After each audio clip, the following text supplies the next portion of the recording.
one of the things we just want to bring out of this particular article is that there are 3 big ideas.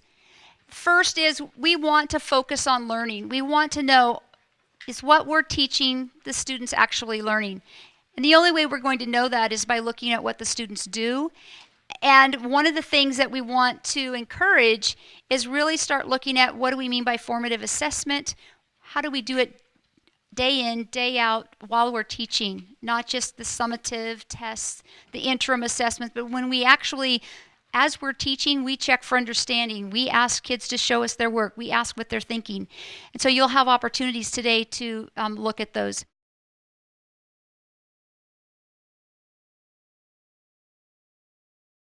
Before we start on this event, and we're going to do this every time we meet, we understand that this may have felt a little bit like the cart before the horse. We felt the stress in the room at the theater when we said you're going to do this task. People got a little nervous. We could feel it. I'll be honest with you, everywhere we go where we make people bring back student work, we get that nervous feeling from them. Because in our careers, we sort of are labeled by our kids' work. And we're changing the rules on that. We're saying, we don't want perfect finished products.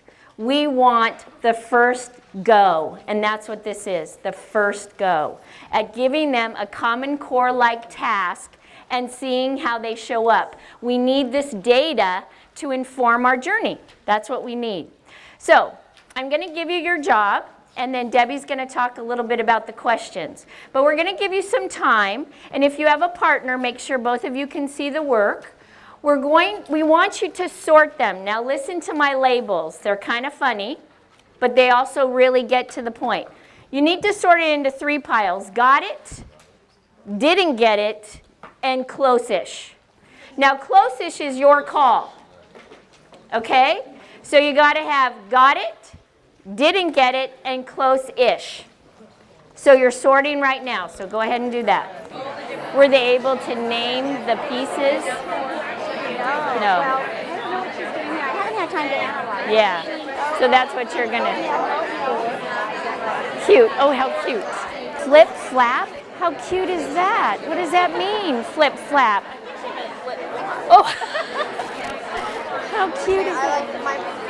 She got to a lot of trouble to get to this 3. Yeah, she did, but hey, and what grade is this? 3rd? I might, anyway. You may decide at one point that's not an efficient strategy. So and some of the stuff we'll do this afternoon, you can highlight another kid and maybe push her along, and we'll talk about that, because that's what you're out for without saying, don't do it this way. You know, because you're seeing how she's... That's a good way to put it, because I'm like, sometimes I'm trying to make Yeah, you just want to. Yeah. It's taking you forever. Yes, dear. How many people are not done looking at that kid work? Yeah, I agree. So a little pause in the process. So, hi, my name's Deb, in case you didn't pick that up. Got my name tag over here in case you forget. One of the things that happens to me when I'm looking at kid work and trying to sort it into got it, didn't get it, close-ish, is I'm starting to ask myself, self, what do I really mean by got it? How many people did that same sort of thing, right? And sometimes there's a kid paper that turns up that I went, whoa, I didn't even think of that. That's even a better got it than I had in my previous brain, right? So sometimes your definition of got it, and now that you're talking to a partner, perhaps your partner has a different definition. So some of this is clarification for us on what do we mean by got it. How many people are okay if I tell you a little story? All right. This probably won't surprise you, but I have a friend that's a teacher. Lots of friends that are teachers. Teachers are my favorite people to hang out with besides kids. So this friend of mine teaches in Placer County. He's a middle school teacher. And he had it, this is probably a 2-year-old story. He had a classroom full of the FBB and BB kids. How many people know what those old letters mean? All right?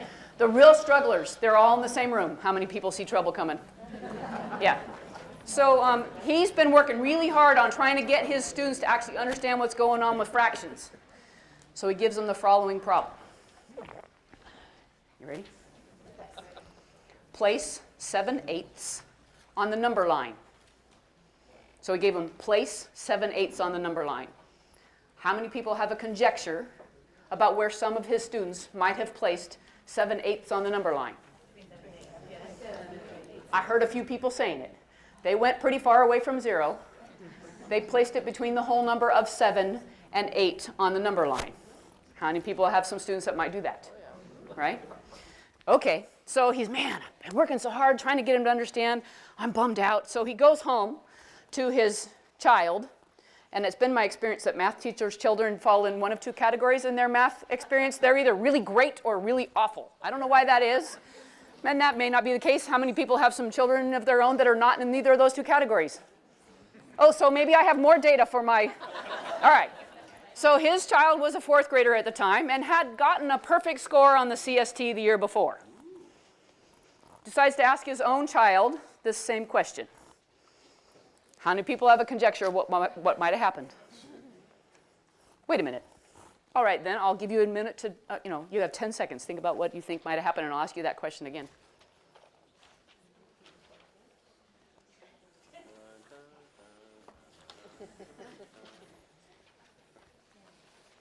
How many people have an idea what might have happened? Okay, bless your hearts. Thank you. I'm glad you have it. He could have either nailed it or he could have done the same thing as other kids did, right? He did the same thing his 7th and 8th grade students that were far below basic did. He placed it between the whole number of 7 and the whole number of 8. This is not an indictment of the children. This is when we were doing CST and we were doing programs, to fidelity and training kids to get right answers on tests. We just weren't asked to do the task of having children think. Hence, we have Common Core, because it wasn't working. Those 7th and 8th graders weren't getting it, all right? The 4th grader that got a perfect score wasn't getting it either. Common Core is all about more balance, all right? And so that's what, so when you're looking at those papers and your conception of got it starts changing, it's because you're going through that, I'm looking for balance. I am looking for explanations of why they were doing not just the right answer and perfect steps. So you're probably thinking about that, and we're going to grow our conceptualization of what those got it papers should have as we go. So I had a conversation with one person. Well, these guys got the right answer, but they didn't share why they're thinking, why they did those steps. So is that a close-ish paper or is that a got it paper? How many people agree that's a good question? Right? And so that's where Common Core is after this balance of they're able to explain why they're doing what they're doing and they're able to get correct answers, both things. Do we need to add anything here, Fran? Well, I was just going to, I kind of put a definition, I think, at one of these tables. Close-ish to me means I can work with it.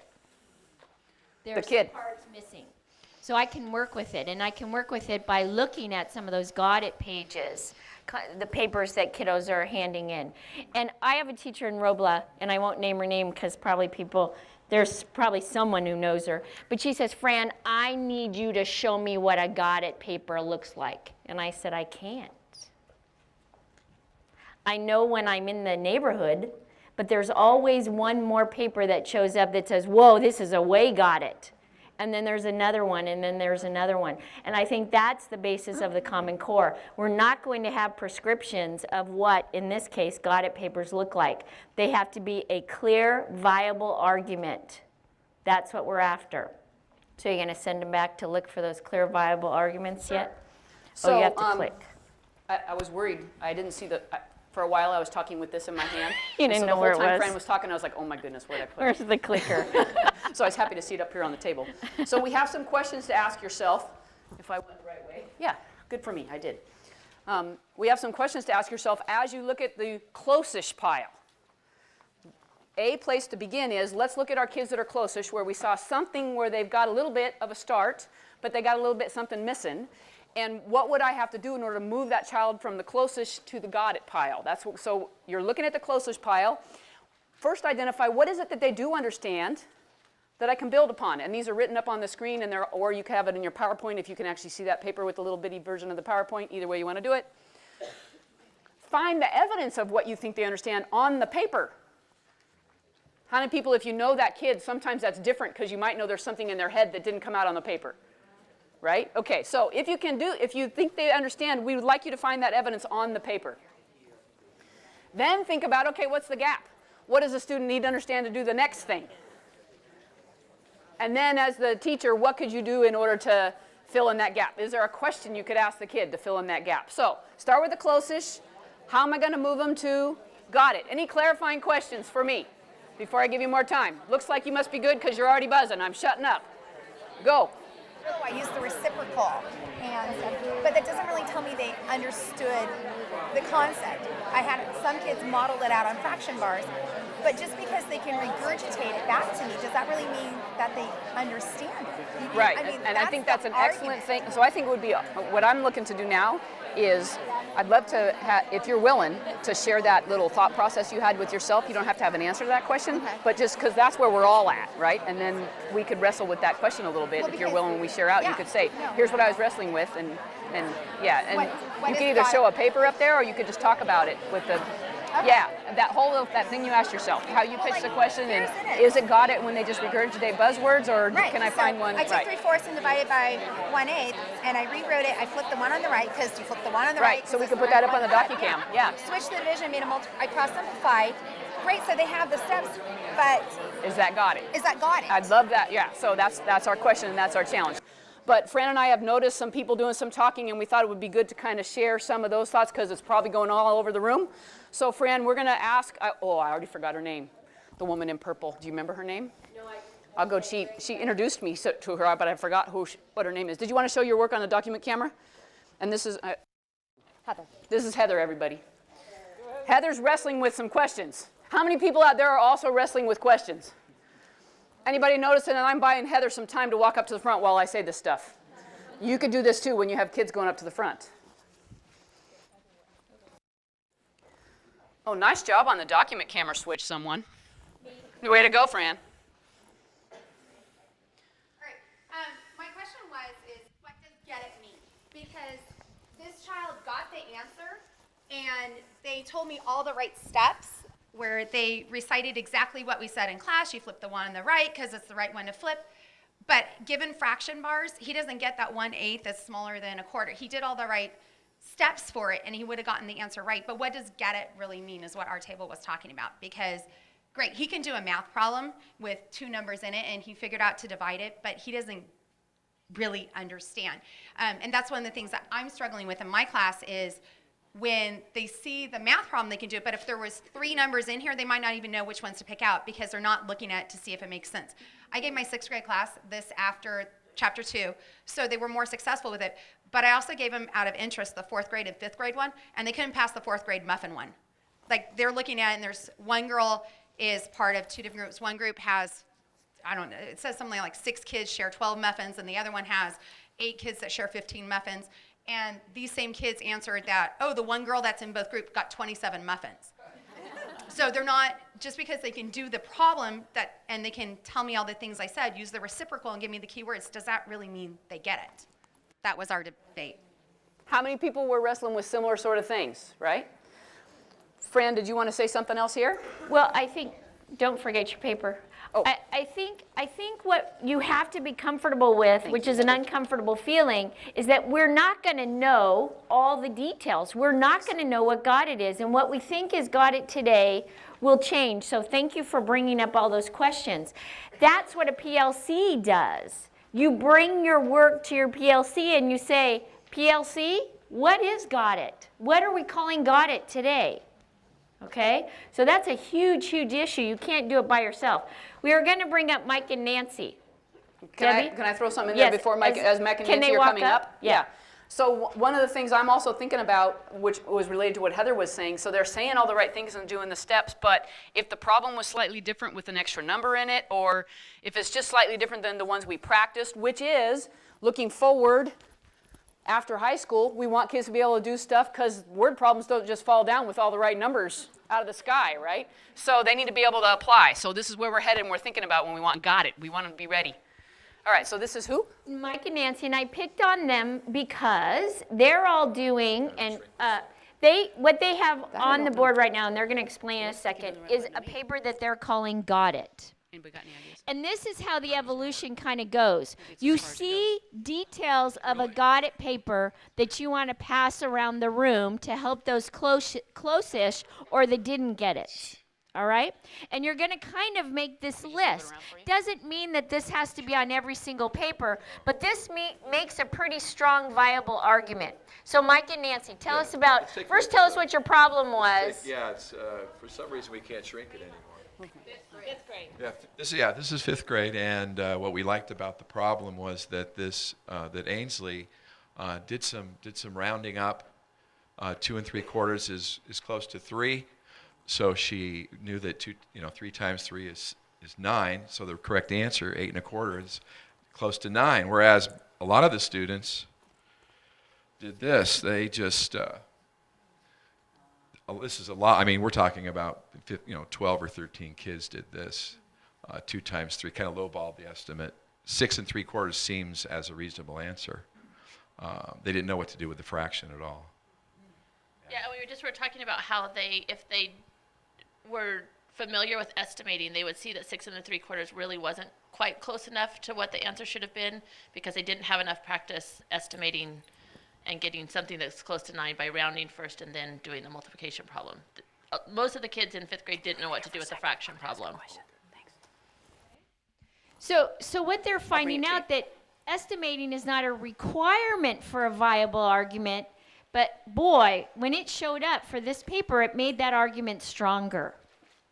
And you could see, and what we were talking about too, kids who can use estimation in their problem solving have stronger number sense. We see that over and over and over again. So that is something as a teacher I want to get around the room, and after lunch we're going to show you how to do that.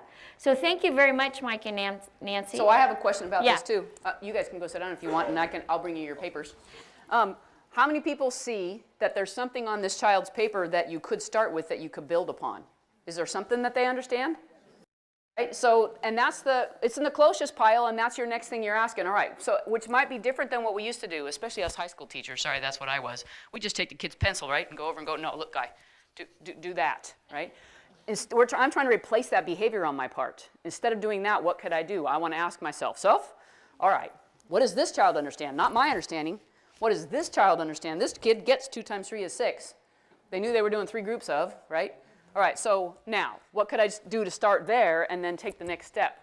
What's my question I could ask them to build upon what their current understanding is? And that's a shift from what we used to do. So that's what we were asking you as far as those 3 questions. You had something else, Fran? Before we send him back, I want to do one more thing. Do you want this paper? Scott, Okay. do you want to bring yours up? Scott, a mistake or two. He's got some cool mistakes. All right, kind of like my Mistakes are good things.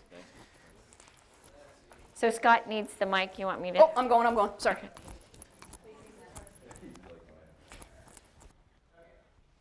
ended up with the same answer as Mike, 6 3/4. But the way they did it is they knew that each number needed to be multiplied by 3, but instead of taking the fraction as one number as part of a whole, they multiplied the numerator and the denominator by 3, which is effectively multiplying by 1.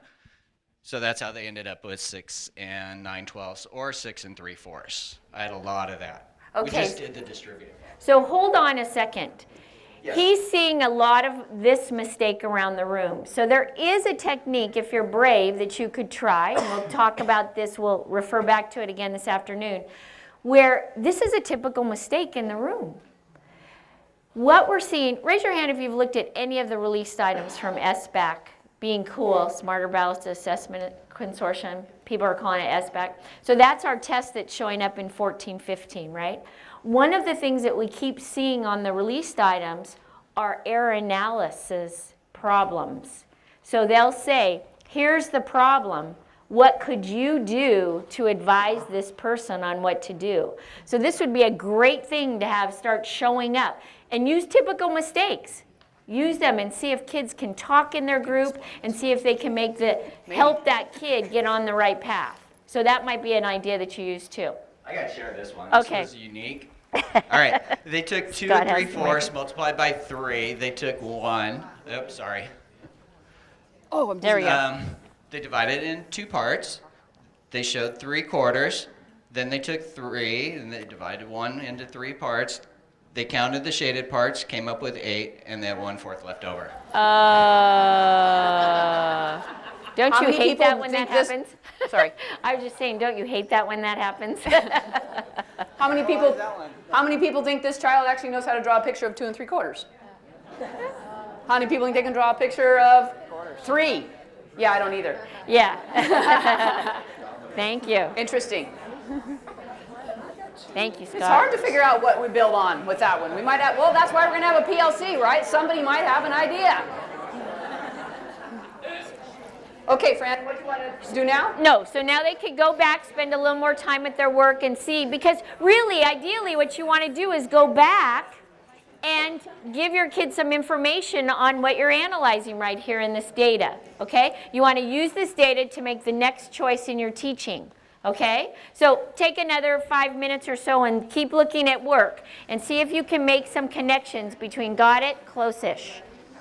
So we're hoping that you're growing some antennae today. Is that the correct way to say more than one antenna? Yes. Okay, good, because see, y'all know some science where I don't.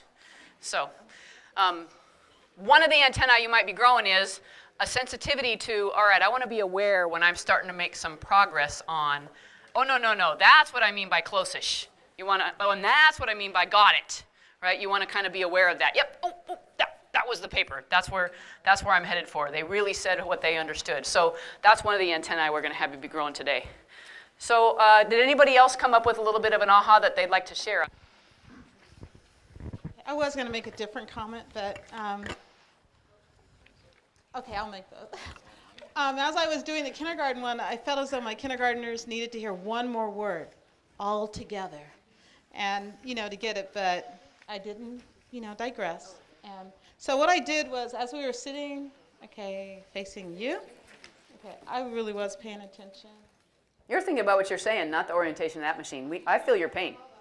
Let me fold it, it'll be easier to get on. You did it. So as we were sitting there, I taught 6th grade last year, but mainly I've been a kindergarten teacher and also EL coordinator. So I took, the got it, the almost got it, the no. So I had 6 that really got it, 30 that needed to hear all together, and then the no's who drew pictures or just didn't get it at all. And I came up with 12%, 69%, 16%, and then the lady I was sitting next to, her kids, she just used pencils, and so 50% of her kids got it, 50% didn't get it, 0.5%, 0.5% almost got it. And we were talking because when I taught 6th grade, what I noticed was that, of course, it could have been that I was not a very experienced 6th grade teacher, but I noticed that the kids did not pass those standardized tests after we went through everything. Really? I'm so shocked.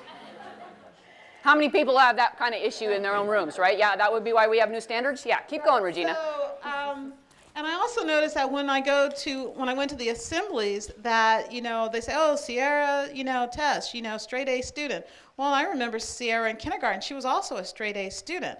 And then I also remember the low kids who weren't up there who were low kindergartners. So actually, with the kids not getting it, that this percentage really represents what still happens in 6th grade. So my question is, have we really done our job in educating if our low kindergartners remain low kindergartners throughout their elementary career and our high kindergartners remain high kindergartners throughout their elementary career? That was just a thought of mine. I'm calling on myself. Thanks. Yeah, Fran and I are negotiating who's talking next. So one of the things we will be doing is this, just a minute ago, before Regina came up, we were all looking at our particular own children in our own classrooms, right? And we were wrestling, and maybe at your table you were having a more localized discussion. And then sometimes we're going to notice a larger issue in the system or the institution of Elk Grove Unified that we work in, like Regina just pointed out. And what are we doing about it? And then we have to go back to, okay, so what are we going to do with those almost kids? And the fact that one person at your table had 0.5% and you had whatever that was, a larger group of almost kids. And what are we going to do about it to move those almost kids? The other thing I heard you say was your almost kids, it seemed like you had already identified and a plan. You had an idea of what those almost kids needed in order to make a movement. And it sounded like the same thing that you thought all your kids, which I thought, oh, that's nice, because usually my almost pile has 3 or 4 things that I have to attend to for different children. But anyway, that's my point. We might do this, okay, I'm just thinking about my room and my kids, and then I might be thinking about my school, or then I'm thinking about the district, and we'll go back and think about, okay, to make a big district impact, what are we going to do in our room with our kids and our neighboring teacher buddies? So it's kind of cool that we have this close-up, faraway view sometimes. Fran, oh, good job. Way to see hands. Sorry, what's your name? Liz. Liz. I found at first when I was looking at the students who just used formulas and that they were an almost got it. Because the formula looked like it had some potential. But then when I looked at it a little bit closer, the ones that just put a formula in have no idea what they're doing except trying to grasp some formula out of the sky or some understanding of some formula and applying it to the problem. And I found that for those kids that use the formula, oh, I'm going to divide straight across, which could sometimes work. But if you can't divide straight across, then these kids decide, okay, well, I'm going to divide backwards because that works. If 4 can't be divided by 8, well, 8 can be divided by 4, and I can use that formula and it works. So I see these kids not an almost got it, but they're farther away than I thought they were. Man, there were so many issues there. The kids are going through this shifts too, right? Here we're talking about our shifts and what we're going to do, but they're used to what formula am I supposed to use, right? That's what the paradigm that they're used to. And so yes, they are amending their formulas at will to make sure that they can find one that works. And that does go for us. If we're trying to make sure kids are making sense, that's a bigger indicator that they're not able to make sense. So, okay, so I'm thinking, well, this is cool, because we're growing that antenna about what do we mean by got it. We're looking for that they really know why they're using the particular formula they're using, and if they make a change to the formula, they know it actually would work all the time.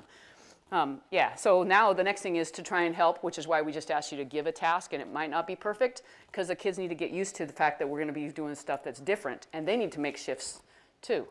Did you want to say something else about that? No, I'm good. Are you Okay, I'm going to show them the Oh, Oprah yes. Winfrey quote, right? While she's doing that, maybe our kids, maybe we need to look for the tipping point in our classrooms. There's a quote at the top, and then there's a poem underneath, but I was looking at the quote at the top. This is by Oprah Winfrey. Would it be helpful if I read it? Yes. Every single person you will ever meet shares that common desire. They want to know, do you see me? Do you hear me? Does what I say mean anything to you? How many people think there's children in our classrooms that really want to know that? Those kindergarten kids, right, that were still struggling and are still struggling, they're thinking that, right? And pretty soon they start thinking no. The answer is no. What I say doesn't matter. So we got to change that. But how many people have colleagues next door? It's the same deal. When you're working with your PLC people, they want to do the same thing. This is what Geri was talking about, building trust. That's every person in the universe wants to have that felt by other people in the universe. So that's where we got to meet our colleagues next door. Does what they say matter to us? And if we can show that it does, we will start building trust, as Geri was talking about. So the poem that's underneath I wrote because I was inspired by Oprah, and I was hoping I didn't have to show it to you, but how many people want to see it? All right. I don't know you'll see it all the way. This makes me cry sometimes, so sorry I won't read it. Oh. Sure. See them. Oh, well, children, see them. Don't let them get lost. Don't let them hide while acting out. Don't let them hide by being quiet and unnoticeable. Don't let them hide behind I can't. Make them know they are visible. Hear them. Ask. Probe. Listen. Listen when they don't know you are. Wade through ranting and anger. Make opportunities for talk. You and them to each other. Show them their thoughts matter. Value ideas, value supported opinions, value different thoughts. Find the value in every contribution. Make it so. Value the act of contributing so they value it too. Wow. Nice. Very nice. But that's our challenge, right? That we can actually turn it around for a kid and make them hear. And the person next door, teaching next door, if we could do that too, that would be cool. Well, that was very kind of you to clap, but I appreciate that. But that's why I do what I do, so we can do more of that. All right, so now.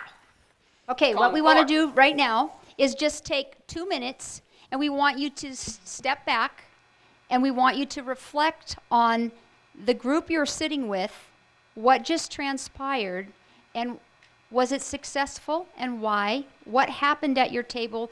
Because what we noticed is everyone's having conversations, they're sharing their work with no reservation, they're asking questions, they're probing one another, they're not afraid, and it seemed like there was trust.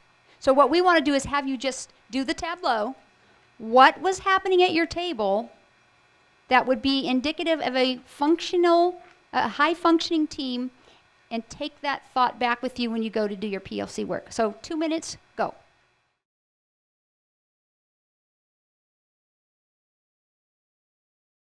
So what Geri sent you off to do is sort of a huge puzzle piece in the Common Core is you have to identify evidence of your intent. If your intent is to work in PLC groups, Geri just asked you to cite the evidence of what it looked like. Okay? So we're going to pick on you over the next couple years about what's your evidence. You need to get more specific as well.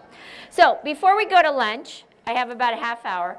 We're going to talk about the foundations, so you can kind of relax a little bit. If you have questions, you raise your hand at any time. Okay, so here we go. Everyone hold up the number, oh, that's a lie. Hold up the number 2. Hold up 2. Okay, the Common Core comes in 2 parts, so you can put your 2 down, okay? The first part is something that you're familiar with, the idea of your grade level standards, okay? And so you will get a document, if you haven't already, I'm sure you have, that outlines what 3rd graders need to know, what 8th graders need to know, what kindergartners need to know. So that's more like what we're used to, The standards themselves may be different. They may be deeper, and we'll talk about that as the grant goes on. But the second piece that is really remarkably different are the standards for math practice.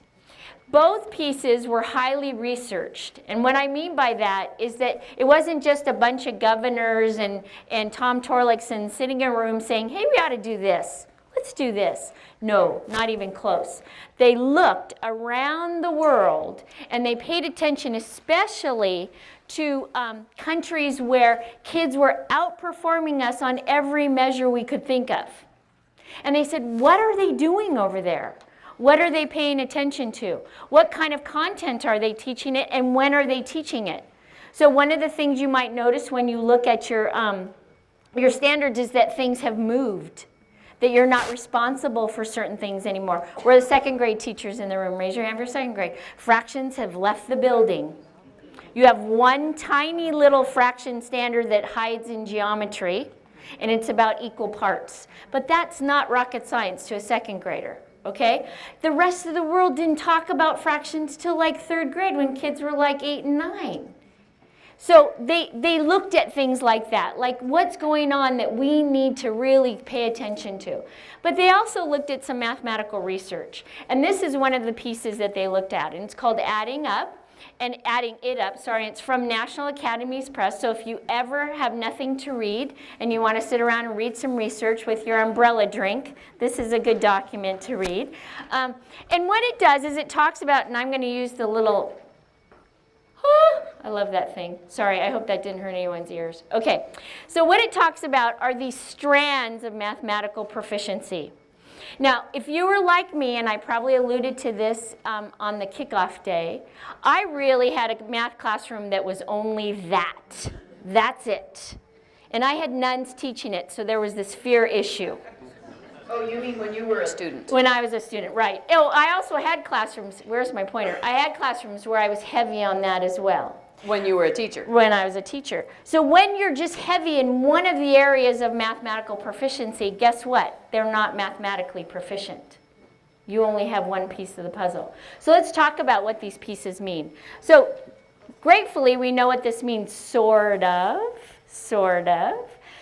Yes, kids have to be fluent with procedures. Yes, they do. But here's the sort of piece. They also have to know why procedures work. Got to college at UC Davis, going to be a math major, had a whole bunch of random procedures floating around in my head, no clue why they worked, just because of my Catholic education, just prayed, hope it would come out at the right time. Stopped being a math major after the first quarter. It didn't work. It didn't work. Thank you for that, Teresa. She said, oh. It was sad, actually, when I had to say, no, I'm not a math major anymore. But so procedural fluency, let me give you a little example. I hang out in St. Helena, not at the wineries, but at the schools. And Sure. well, that too. But I had these two little boys. Here was the problem that they had to solve, 4th grade.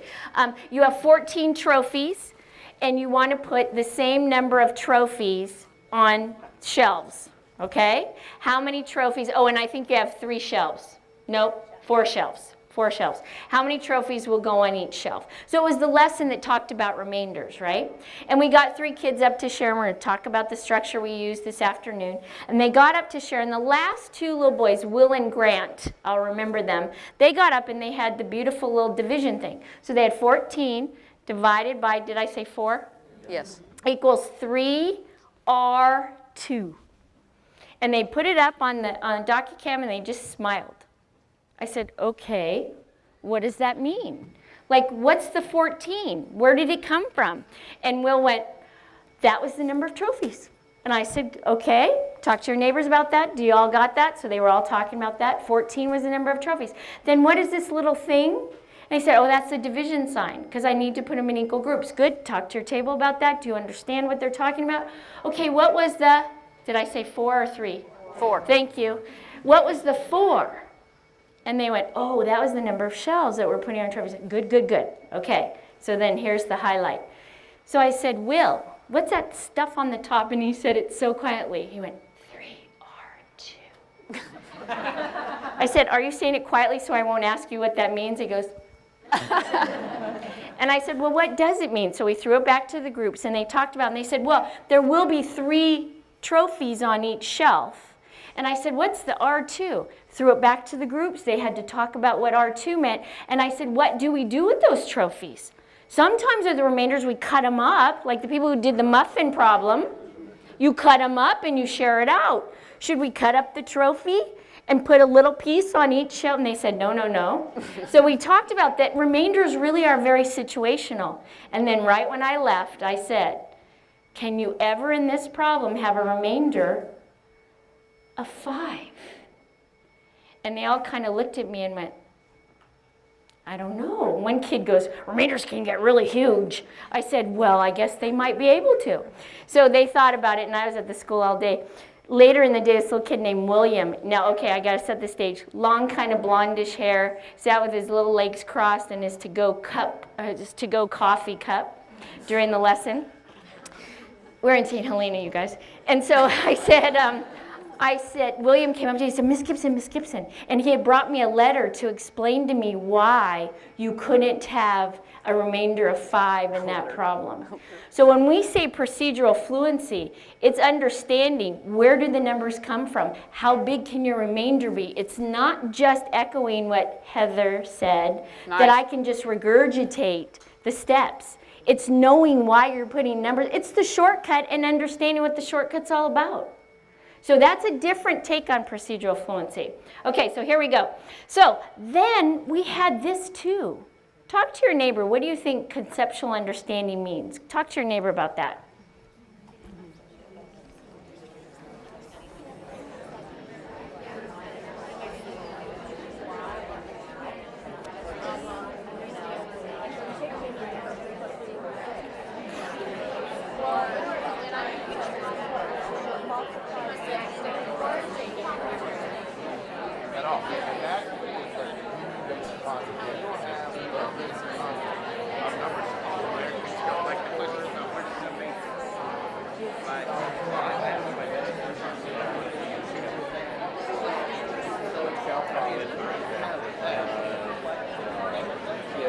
Okay. Now listen to my question. Raise your hand if you heard a good definition of conceptual understanding. All I'm asking you is raise your hand if you heard a definition of conceptual understanding. Raise your hand if you heard someone explain. If you didn't, I'll throw it back to the groups. You didn't hear someone try to explain it? Okay, this is a technique we use a lot of times in classrooms. Keep your hand up if you'd like to share what you heard. So do you see, I'm trying to show that you mattered with the task that you tried to do matters, that you heard somebody try to explain conceptual understanding. If you don't want to share, you put your hand down, and I won't make you share this time. Okay? So who'd like to try to explain what is conceptual understanding? What do you think it is? Okay, people are pointing at you. Did you want to volunteer? No? How many Anybody? people agree this is a large idea? It's a huge Yeah, idea. maybe someone will just get you started, Fran. Okay, who wants to get me started? Don't get me started. My mother used to say that, got a don't hand get over me there. started. Okay, here. Okay, isn't it kind of the why something is the way it is? I don't know. Agree or disagree? Why Do you that agree? works? It has something to do with why?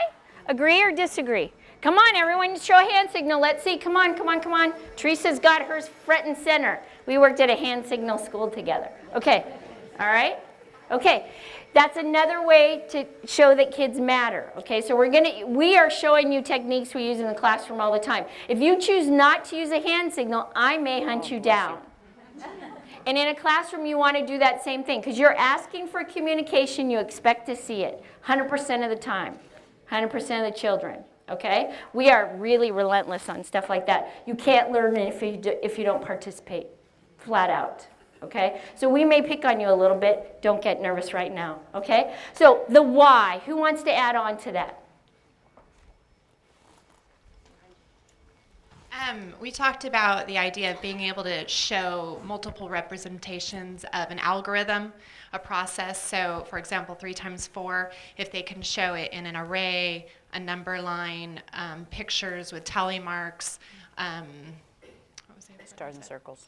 Yeah, stars and circles. I'm a high school teacher, If I they said can that. show all the different representations of a problem, then they understand the conceptual basis of that concept. Show her if you agree or disagree with her statements. Okay, all right, okay. I was just watching a video on the teaching channel. That's almost my new favorite thing to watch, not quite. But there's a video where the kids go like this. They mean, I'm with you, I'm with you. So it's like, I agree with you, I'm with you. And it's really cool. They start doing it before you even stop talking because they want to communicate. I thought that too. That's really cool, okay? So conceptual understanding, did you want to add? Okay. Go. So in our group, we discussed that it's the ability to understand the concept to the point that you can apply it to other real-world problems across Agree. different problems. Yeah, great. All right, so they like that. All right. So it's really understanding something upside down, inside out, back door, front door. It's not just understanding someone's recipe for it. Okay? It's really being able to do everything that everyone mentioned. Okay, so that's 2 parts of the research that they looked at. Then they looked over here. Okay? And these 2 kind of go together. They're kind of like the application, the problem solving, but they divided it into 2 parts. One was, can you adapt your reasoning to any situation? Do you have this ability to say, oh, this situation I need to think of it this way, but this situation's different, I need to think of it this way, not the same way. Don't we all have kids who have one mode of response and they try it everywhere? It's like, no, that doesn't work over here. You have to do something else, okay? So this adaptive reasoning. But then with adaptive reasoning, you also have to have strategic competence. And what that means is you have a variety of strategies that you have used that you understand. Anyone who owns a teenager, you bring home a new cell phone, they never look at the directions. I just sent my teenager off to college, boo-hoo. But anyways, he would set up my phone. I'd go out, and my phone would be completely set up, not my iPhone, but before. And he'd be set up, and I go, well, how did you know what to do? You didn't even look at the directions. He goes, well, first I tried this, and if that didn't work, I have another strategy I try. If that didn't work, I try. It's like their brains just have these different pathways. That's what strategic competence is. And if I only give you in my lecture one strategy, then I only have one strategy. So I'm going to apply that everywhere I go, even if it doesn't work. Did I tell you the story about the number crunching kid at Howe Avenue where Teresa and I hung out? He was doing a problem, and they used to call me math lady because I was a coach. And I walked in, and it was some problem, and there were numbers in it. And his strategy was number crunch. That's what you do. You crunch the numbers. So he knew that a lot of times, a fourth of the time, he's wrong. So what he did this time is I walked up to him. He had added the numbers, subtracted the numbers, multiplied the numbers, and divided the numbers. He said, math lady, you pick. And I said, I don't think it works quite that way. But see, that was the strategy he learned. You search the numbers out and you crunch them. And most of the time, well, not most, a good number of the time, you'll get the right answer. So he was successful. The last one is my very favorite one. And it's this idea that, two parts to it. Mathematics makes sense. Kids don't know that. They don't know that. And it's because of the education. I didn't know that. It's because of the education, this procedural education that we've been part of. We don't think that math makes sense and that you can make connections. The other thing that's part of this productive disposition is then I can do mathematics. They don't believe that either. So see, this research is pretty profound and I think very, very powerful. And I think that the picture that they use even sends more of a message that in order to have the strongest mathematical proficiency, we need to have all pieces working. Okay? So here we go. I'm watching my time. So California tried this already, kind of, sort of. So we were already given the charge in our last framework to have a balanced math program, to have mathematical proficiency. And we had this Venn diagram that had these three components of mathematical proficiency. So first we had where, well, I don't know that, I don't like that that comes in first, but it's on the left. But where, the application that she talked about. What's your name again? Regina. Is everyone in the room named Regina? That would be really, really helpful. Okay, I'm just going to call everyone Regina. Okay. It's your middle name, Mike Regina. See how that works? I like it. Thank you. Now my job is easy. So this idea of what Regina said, that problem solving is really important. Okay, I'm going to tell you a story in a second. Okay, the how. We don't want to get rid of that. California said 8 years ago or 10 years ago when our standards came in, no, kids have to be good at procedure. They have to be efficient at procedure. Drawing tally marks in 5th grade is not an efficient procedure. Okay, especially when you're adding 200 plus 800, not efficient, okay? And then you also have to have conceptual understanding, which is the idea of why the math works. And if you have all those pieces, then you're doing math. Now, we have to have some kind of signal that maybe this, because I meet with groups of teachers all the time, hundreds of teachers. Can't remember who you told what? Yes. So if I tell a story, and don't worry about being rude, just say, you already told that, okay? So I lived across the street from a Davis High School teacher. How many of you are tempted already? I don't think you've told the story. You're fine. That taught at Davis High School for 35 years. So if you went to Davis High School, you might have had him. His name is Jim O'Keefe. And he is an amazing man, not feeling very well. And so for over a year, they kept trying to figure out what was going on, and they tried this, it wasn't this. Finally, they figured out that he had like 2 blockages in his heart. And so he had to go in for bypass surgery. So the night before, he's laying in his bed, family all around, and in walks the surgical team. And who's leading the surgical team? One of his students. Don't you love that noise? So there's a selfish reason why we want to teach our children how to think. One day, one of them could be opening up your chest. So you need them to understand at the deepest of levels how, in this case, your heart works, how all the arteries work, how you fix the blockages. You need them to be able to go through procedures so it doesn't take 50 hours to fix your heart, okay? But you also need them to be able to apply in case there's a problem situation. They need to be able to think on their feet and have a variety of strategies and reasoning that they can tap into. So I always laughed at that. He wasn't nervous at all. I would have left the hospital. But and he made it through. Okay, so the very last thing we're going to talk about, so this is the second part of the Common Core. And you don't need to search for anything because we're going to do this after lunch. These are what they call the standards for math practice. And all you're seeing on this slide are the titles. These kind of, my boss hates it, I'm going to say it, but he's not here, so I'll say it anyways. These take the place for what we grew accustomed to, the math reasoning standards. And they're not even close, but that's kind of the way we're looking at it. I think it's the blueprint for how a classroom needs to grow, what it needs to look like. So if you look at them, there are 8. Here's the good news. Kindergarten teachers, those are your 8. 8th grade teachers, those are your 8. If we had 12th grade teachers in here, they'd be their 8 too. It's everyone's, okay?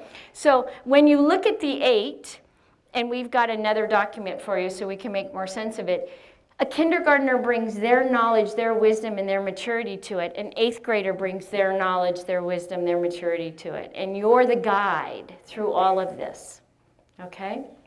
So with your table right now, just with the titles, talk about what you think that means, or if it brings up anything that you want to talk about with your table, but go ahead and talk with your little group about these 8 mathematical practices.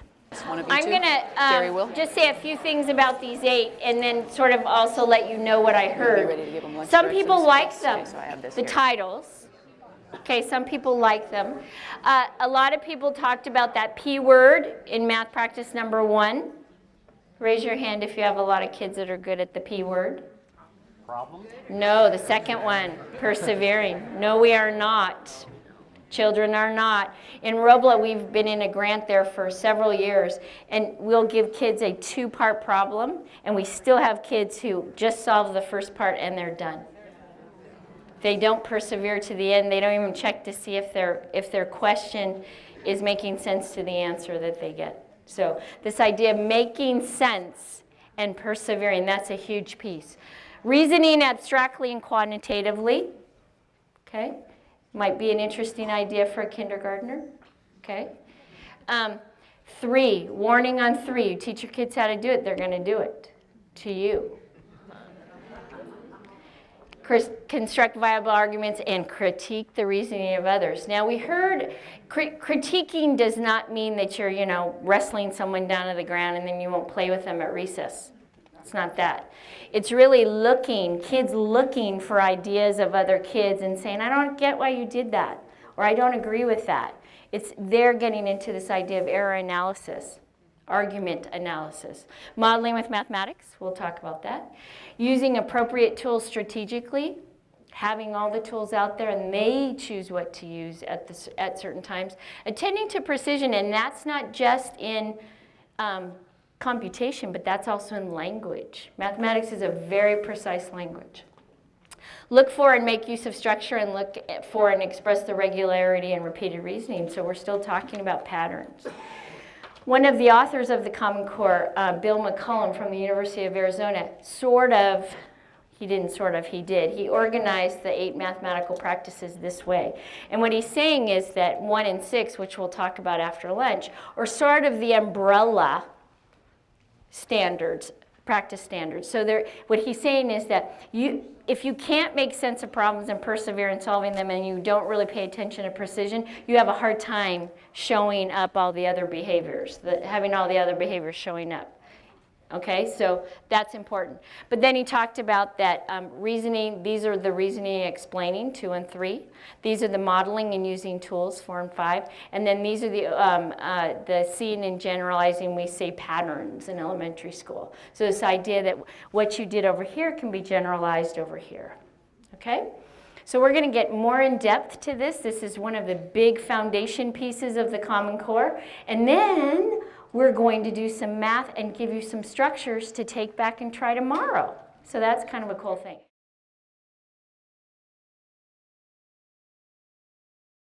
Welcome back from lunch. Thank you for hurrying up and being here, PDQ. We're going to be digging a little bit more into the standards for mathematical practice. And someone was just talking with me at lunchtime, more than one someone, but someone that was thinking about, okay, we agreed to take this PLC leader job, and we're not quite sure all that it should mean, but it must mean that I'm going to be trying to go back and figure out what I'm doing with my colleagues at my school to help further what's going on with Common Core, and how am I supposed to do that? So what we're trying to do is do this on a slower learning trajectory. So we are not expecting everybody in this room to run right back to their school and hurry up and do something perfect that just changes the world tomorrow at their school. How many people are a little bit happy to hear that we are thinking progressively? All right? Okay? Now, you might have some ideas of things that we're asking you to try. One of the big, huge things that Geri was having us grow our little, I was going to make a picture of us with our antenna, right? Let's see here. Maybe since you're sitting here, you can actually see one of those buttons that says camera. Can you see it either? Okay, one of those over there, but I didn't have my cheaters on. What does it? Yeah, awesome. Thanks. So handy to have help. Let's see if it shows. Ah, it does show. Okay, so there's us, right? We're happy. We're here. I'm happy you're here. Pretend you're happy. So Geri was, that's an antenna. Geri was talking to us about that we're going to try and figure out how we can start paying attention to our colleagues and building PLC behaviors that maybe we're not necessarily doing. Does anybody ever go to a staff meeting at school and you're sitting there thinking, I shouldn't be rolling my eyes, but I'm kind of wanting to roll my eyes? Does anybody else have that, right? Occasionally, or at least you did maybe 15 years ago, even if it wasn't yesterday, right? We got to come up with some strategies for how to change that. And we're not quite there yet, but we want to watch for those things. So as we're doing things with each other, that's why Geri also had us do I keep forgetting the name. We paused for a second and we reflected on what behaviors we were doing. A tableau, right? Was that what it was? Yes. Okay. We got to think about how do we get to this place? What behaviors were we doing with each other, our tables that we can then, okay, how could I steal that and go try that at my school and change the behavior within that we already have our normal culture. So that's one thing to be paying attention to. Get your little antenna up, your little sensitivity about PLC behaviors. Uh-oh, sideways writing. Let's see how I'm doing. PLC, right? We're looking for things that'll help us get to those conversations that actually are meaningful. My PLC came out okay for you, Kara? Okay, good. So then the other thing, this sort of also your growing antennas about, that we've been talking about right before lunch was, what do these standards for mathematical practice really mean? And how do we actually get the rubber to meet the road with our own kids? And that's where I think we're asking everybody to start. In your own classrooms, with your own kids, you be the first people to start.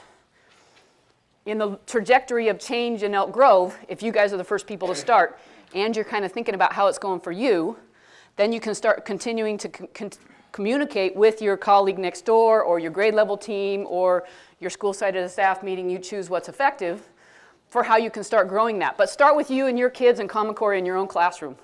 Is that something, Geri? Are you making that for me? Okay. Sorry, I'm just trying to read everybody. Got lots of leaders in the room. All right, so for Common Core, this is us practicing being good kid detectives. We're really trying to figure out where are our kids at. We're trying to detect what is their current understanding or non-understanding, and how can I move them? That's what we're trying to practice and roll up our sleeves about. So the get it, according to Common Core, what does it mean to get it? So that's why we're digging into the standards for mathematical practice. Do I need to draw any more antennas over there on that person? Anybody thinking of something else that they want to start growing antennae? So you're going to be a multifaceted, if you aren't already, individual by the time we get done with this. You look like an alien, right? You'll have all these antennas growing all out of you. Funny little eyes that see good things. And all right. There, that was a bird walk. What do you think, Fran? Is that good enough? I think you're ready to get back on task. All right, thanks. Turnabout's fair play, right? Her turn to get me. All right, so one of the things that we've provided for you is from the state of California has a framework that is supposed to be kind of a between document between the California Common Core standards and textbooks, which aren't here yet. Well, you guys have one, but most districts don't. There's the framework. So we pulled it from the framework. Let's see. I think you have a bit large copy in your packet. And when someone finds this document that has the 8 standards for mathematical practice in the left column, and then there's a center column that says students, and then there's a third column that says teachers. When someone shows me one of those, I'll throw it up under the DocuCam so you can see it. Awesome. This young lady in the red, pink, fuchsia shirt has got one. There we go. That one?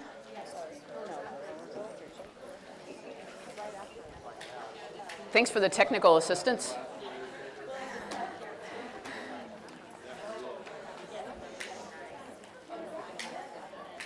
You got it?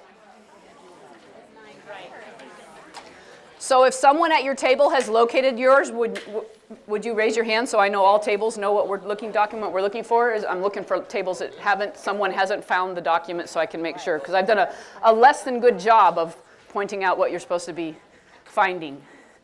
Okay, so There are lots of resources out there. Since this is 45 states in the nation doing this, the writers of our California framework that's supposed to help us figure out how to do the Common Core standards are pulling from other states. And Fran told me this is from Maryland, I think. So isn't that kind of cool that we're minding what other states are doing, right? Maybe not reinventing the wheel, even minding what each other are doing in this one. Well, so you can decide, but this is Maryland. So they've translated what making sense and persevering means if you're a student. They got some bulleted student behaviors. If you saw students making sense and persevering, then the second column from the left and the top, oh my goodness, that was too many. Second top row, cell B2, if you're an Excel spreadsheet person,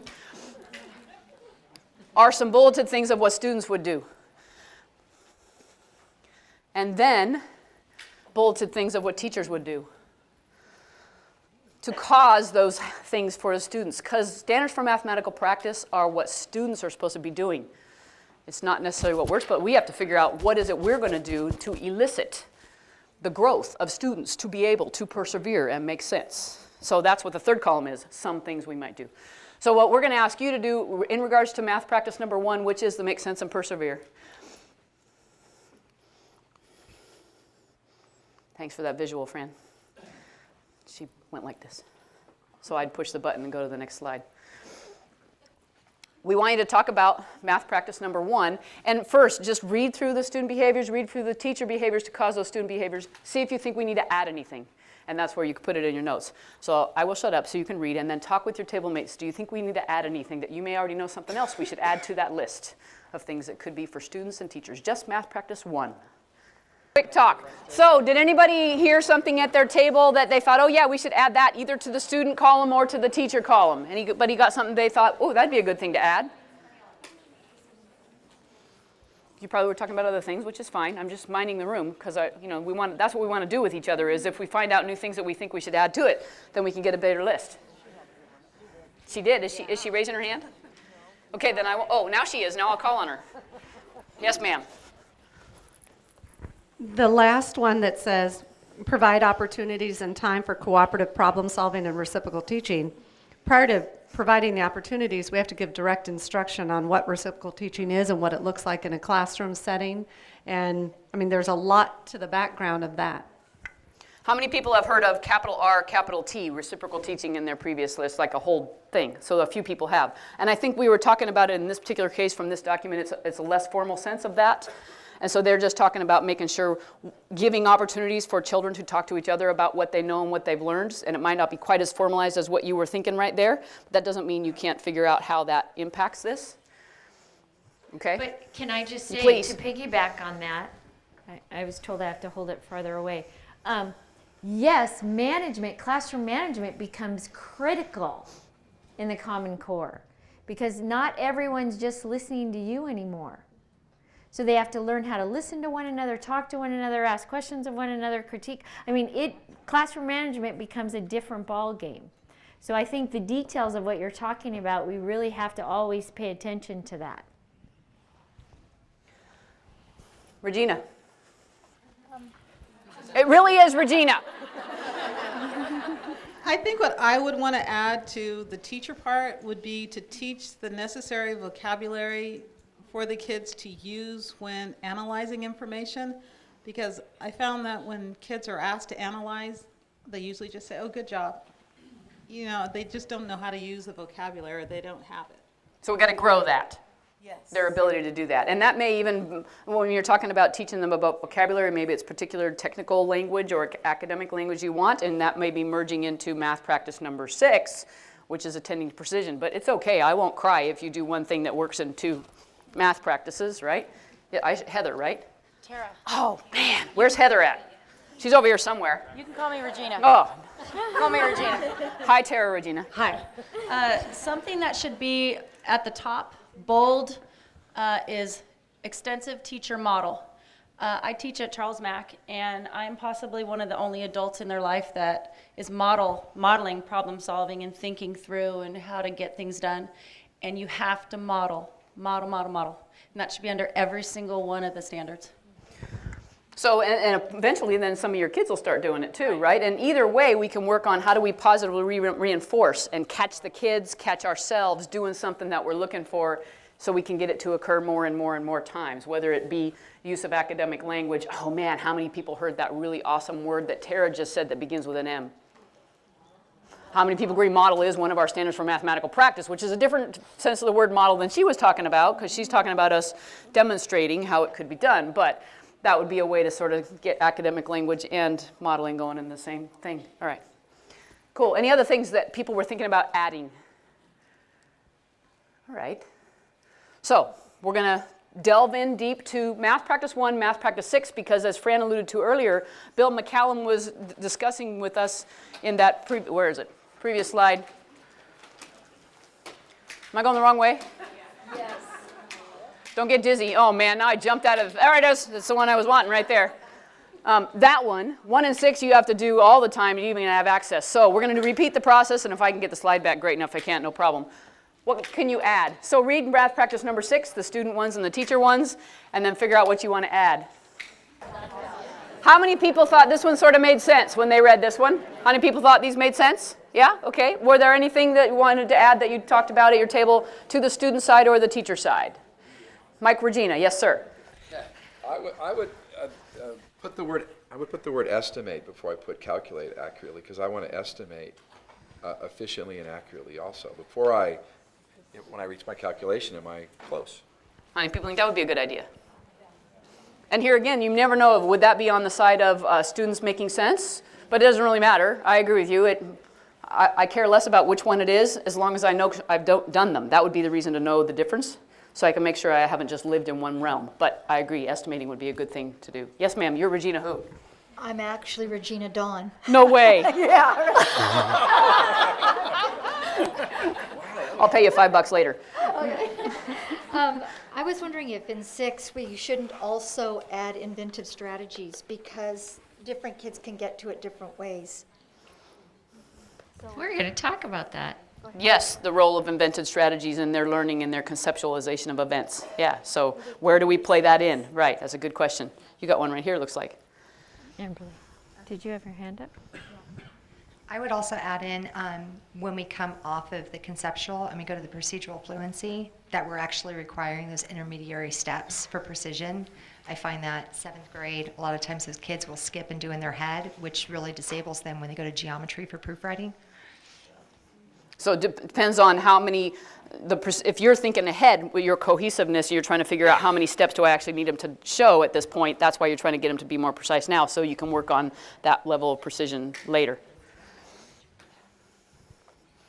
And that would go with what you were just saying, is using appropriate and good syntax throughout the solving of your problem, the setup and the solving.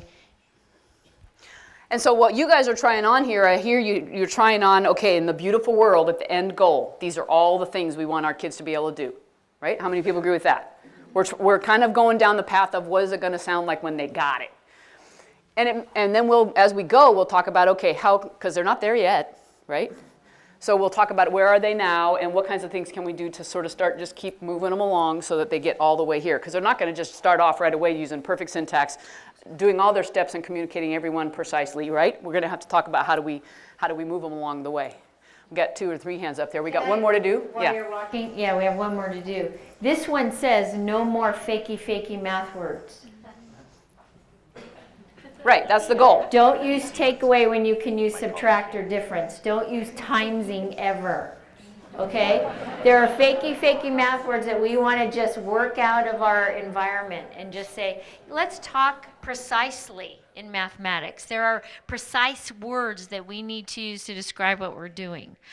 Also in this one, inherent in this, is any of the, and we were talking about procedures a little bit, any of the fakey kind of things we say to help our kids remember things.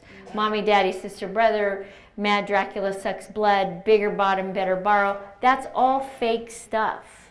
It's not precise. Now, there's understanding that goes below that. You don't need mommy, daddy, and I don't even know if I'm doing the right order. You don't need that if you understand how to divide. You don't need that. Bigger bottom, better borrow. Someone talked about that earlier. If it doesn't work, we'll make it work. You don't need that if you know how to subtract or add up. Okay, so think about, don't condemn yourself, but just anytime it comes out of your mouth, chuckle and go, I'm going to try to stop saying that. Okay? Yeah, no Aunt Sally's anymore in math class. So now I'm going to call on myself. Hey, Deb. Oh, okay, good. Deb Regina, yes. So Fran said no more timesing, right? Has anybody ever had a kid that's, you got a kid to say their answer, right? And they say their answer and they use the word timesing, and then here you are, cringing, going, oh no, I just saw somebody's face do that. They said timesing, but I'm not supposed to have them do timesing, right? But then there's this child that just talked. How many people are feeling my pain right now, right? So you got to figure out a strategy for how do you actually honor the fact that the child talked. Perhaps they said the correct strategy to use at that point. So then you might say to the rest of the class and turn it back, throw it back to the class, as Fran says, how many people agree we need to be doing that? Could somebody say that in a different way using some math vocabulary? There's ways to do that to honor what the children say in their own words and then bridge and move so it's a safer environment to move to the academic vocabulary that we're looking for. And this young lady's been waiting for a very long time to say another thought. This is Patricia Regina. Oh. The other piece of precision is to be spatially organized. Set up your systems vertically, linearly, use your space appropriately. If you're showing your work, don't cram it into one little corner. So use your space in an organized fashion. I'm imagining revision, especially for my own work, would be a good thing, so I could do that. At least get it done first, incorrectly spaced, not organized, and then revision might be good in math. All right, so we're going to do one more. So we're focusing on 3 of the standards of mathematical practice that we think might be good ones to go at first. That doesn't mean you can't do any others, but we're really going to look in deep at 3 of them. And so we chose 1 and 6, and number 3. I think I finally said the correct number. Last week, I was off all week on the number. Same directions. What do you want to add? And then we'll share out. I've got to point to 2 things on the screen that might seem contradictory, but I'd like to argue that they're not. I'm going to guess it's the thing with a little red line. Yep, that's it. All right. I don't see a little laser button. Am I shooting myself? Yes, I am. Look at that. Oh, got me. All right. After lunch, she's losing it. So this word right here, critique, might sound like it flies in the face of what a teacher's supposed to do on the second bullet over here, establishing a safe environment for discussion. How many people agree it could sound like that? Yeah. So what we'd like to throw out there to you is critique doesn't have to be a negative experience. We do want children to be able to try on other kids' arguments for reasoning arguments, not arguments because I'm trying to fight you and win the other sense of argument, right? So building a safe environment, if you want kids to try on other people's thinking, you got to build a safe environment. That's your number one goal. So if you heard a particular line of reasoning from a child, a way to turn it back to the class, so say Shamiqua just gave a wonderful answer, or a horrible answer, either way, and you want to find out. You could say, how many people think they know what Shamiqua's going to do next? I want you to talk at your tables and decide, what do you think Shamiqua's going to do next, and why do you think she's going to do it? That would be a way to try on somebody else's reasoning that person might not have thought could be critiquing, but that's a way. Did you want to say anything about this here, Fran? No, well, the other thing that you have to understand is the math practice standards describe the behavior of the child.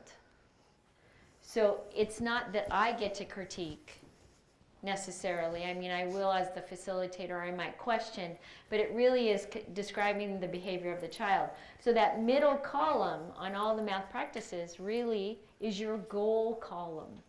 That's what you're shooting for. Always to get your kids to behave more and more like that middle column. And that's hard to do, but that's what we're looking for. Okay, so you can, I didn't give you time to talk about what you want to add, so talk about what you want to add. Yeah, this is heavy duty stuff, right?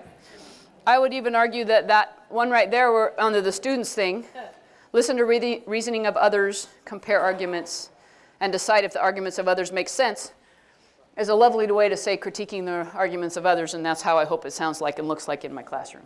Yeah, that they're wanting to go do that and they have opportunity to do that. Any things folks wanted to add? Other behind me. Just adding to provide opportunities for students to listen. Also provide opportunities for them to, maybe sentence frames for them to respond to other students. I know at our school we use structured student interaction, so opportunities for them to practice not just listening, but validating and then adding their own responses to critique it. Nice. Wow, you could use something you're already doing. Dang. How many people think that would be nice? Speaking of that, you know that little human being with the antennas growing I showed you a while ago? One of the things I want you to just, I'm going to have everybody take in a moment after I pitch the question, some quiet think time, and then I'll have you share. I bet you find yourself doing some of these teacher behaviors of these three that we've just looked at already. How many people have noticed? Okay, I do a little of that. Okay, so I'm just going to have you take 30 seconds in light of what this gentleman said about using sentence frames, right? There was one, I already know what he's going to say, but now you got to say something different. Figure out what teacher behavior have you thought of yourself? I'm already catching myself doing that. So you got 30 seconds of quiet think time, and then I'll have you share with your partners. What do you already do on that teacher side? How many people remember this weirdo picture of ourselves and our antennas that I'm suggesting we're growing? When you come back next time, and this will not be the last time we say this, one of the two things that we want you to do is to pay attention and catch yourself when you do one of these teacher behaviors for math practice 1, 3, or 6, or 1, 6, or 3, or whichever order you want to do them in. Whatever. But catch yourself. Pay attention to that moment when you asked a probing question. Pay attention to that moment when you used a sentence frame so you could have kids start building on the reasoning of somebody else. Pay attention when you actually did that, and we're going to have you think about that and share that and reflect upon that moment when we come back. That'll be one of the two things we ask you, and it will not be the last time that gets said before you leave today, all right?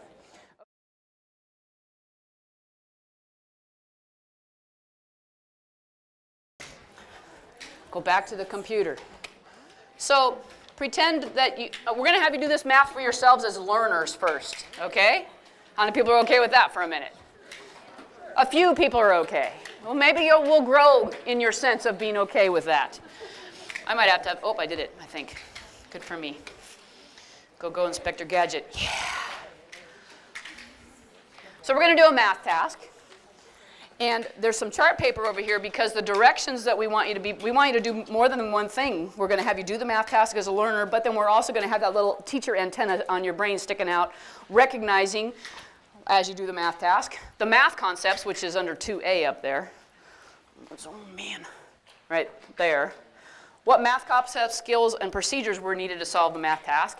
And then the second thing you have to pay attention to, so that's the math, I'm going to find a marker so I can write this on these chart papers. Because this slide's going to disappear and you're not going to know what you're supposed to be doing. So I got to write this on this chart paper and hold this guy and hold this guy. I'm having trouble. This is too many things for me to hold. Here, Bill, will you hold that? Cool. You guys got a marker in there? Sweet. How about purple? Thanks. I bet you guys over there, way over there in the front can't see that. Can you guys see that? Kara can. What's it say, Kara? Yell. All right, so don't forget to find the math in the task that you're about to do, okay? Then the other thing that it says up there under B is it wants to know what math, but there's another word after that. Very nice. I hope I just didn't write on the door. I forgot to do that little test.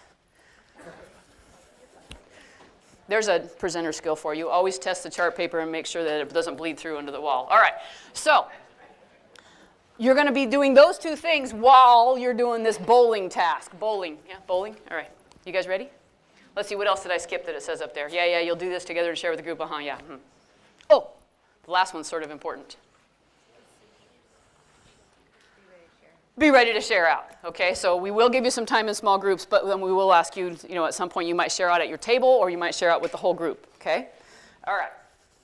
So it's a task about bowling. You're on a bowling team. You guys are going in a tournament. Your best player broke her foot. She has to stay home. How many people are very sad? Yes, you're very sad. All right, so what are you going to do with this bowling team? So you decide you better get a replacement. And somebody has suggested to you that Dave or Bill, and here's some information about Dave and Bill. Hey, Bill, speaking of Bill, you got the little clicker? Can you hit the left button, which is actually forward? Oh, you rock, Bill. Good job. You got some information. You don't know Dave and Bill, but you got that information about Dave's scores when he normally bowls, and you got that information about Bill's scores, and your challenge is to figure out who the heck should you invite to replace your #1 bowler in your team for the tournament. That's your challenge. So question 1, which player has the highest average? And question 2, which player would you ask to join your team? Examine the data and use it to justify. If you want to use some charts and some drawings to help you explain more clearly, that would be swell. Okay, so I'll shut up now. The task is up there. You got it in teeny print in front of you. So you're doing the learning as a learner, math as a learner, but don't forget, pay attention to what math concepts are present and needed and what math practices you are doing while you do this. And we'll give you some time in groups, at least 5 minutes in groups to work on this, at least. How many people have heard a good argument for either Dave or for both Dave and for Bill? Oh, interesting. Okay. How many people have decided they'd rather have one fellow over the other? All right, good. So we have some folks with opinions. Anybody willing to share who you would pick and what your reasoning is? And it may be ready. I might have you stop your reasoning part way because I might want to say how many people think they want to know where they're going next as a way to get others to build on that person's reasoning, but I might not either. So I just wanted to warn you. I might pause you in the middle of your sentence. I got one hand up, 2, 3, 4. You can't volunteer somebody else. I'm sorry, that's illegal. I won't volunteer them. So that's 5, 6 over there. I'm going to go way over there. I haven't been to this table yet. Thanks. I liked standing in your neighborhood, though. I'm going to go to this gentleman in the blue shirt. All right. Yes, sir. Here you go. Thank you. My name's Regina Bill. I would pick Dave because on a bowling team, you want someone consistent. Okay, I have a question. Can you please back up the word consistent with data? What do you mean by that? His Dave scores, his average normally is around anywhere basically 140 to 150. Bill swings wildly, which probably has to do with his drug dependency, but we won't. Whoa, do we have data to back that up? Any evidence? Yeah. You notice in Bill's scores, the top one's 210, then the next one is half of that. And then he's hovering on the bottom and then finally gets back up to 215, so that's at his low points. And then he takes an upper and he's up to 215 again. How many people think he did pretty good answering Fran's challenge of backing up his drug dependency thing? All right. Can we just stop for a second? Yes. This might be even sort of a tableau, but not in a PLC way. My job when kids are presenting their arguments is to drill down. That's my job as the teacher, as the facilitator. So when words are used that are sort of have a vague connotation, I need to say back that up with mathematics. So consistent, what does that mean? I don't know what that means. You need to prove to me with your numbers what that means. That's how you help kids construct this viable argument. We're trying to make these arguments as solid as we can. And to piggyback on that, as you're thinking about that, you heard that kid, in this case, this kid right here. There you go, I called you a kid. I know, there you go. And we're thinking, all right, I got an opportunity here. How many kids in the room am I going to try and have that task that Fran just said? Should I have everybody talk about what do they think this guy meant about consistent? Should I just have him talk about it? Should I send all groups to talk about it? I got choices about how I do this so that we can get more and more and more kids doing the supporting with evidence. So you get choices when you figure that out. All right, we have other people with some ways to, Mike Regina over there has, and then Regina over there, and then, yeah. Regina Dawn is thinking over here, and yeah, see, I just was showing off because I remembered your name. All right, where are you going, Fran? Are you picking somebody or am I? Oh, I was just dodging the camera.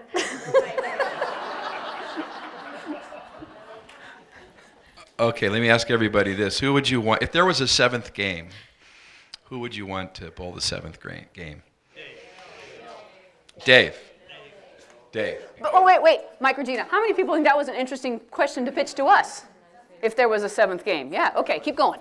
Well, I made a graph, and it just shows the inconsistencies of Bill and the steadfastness of Dave.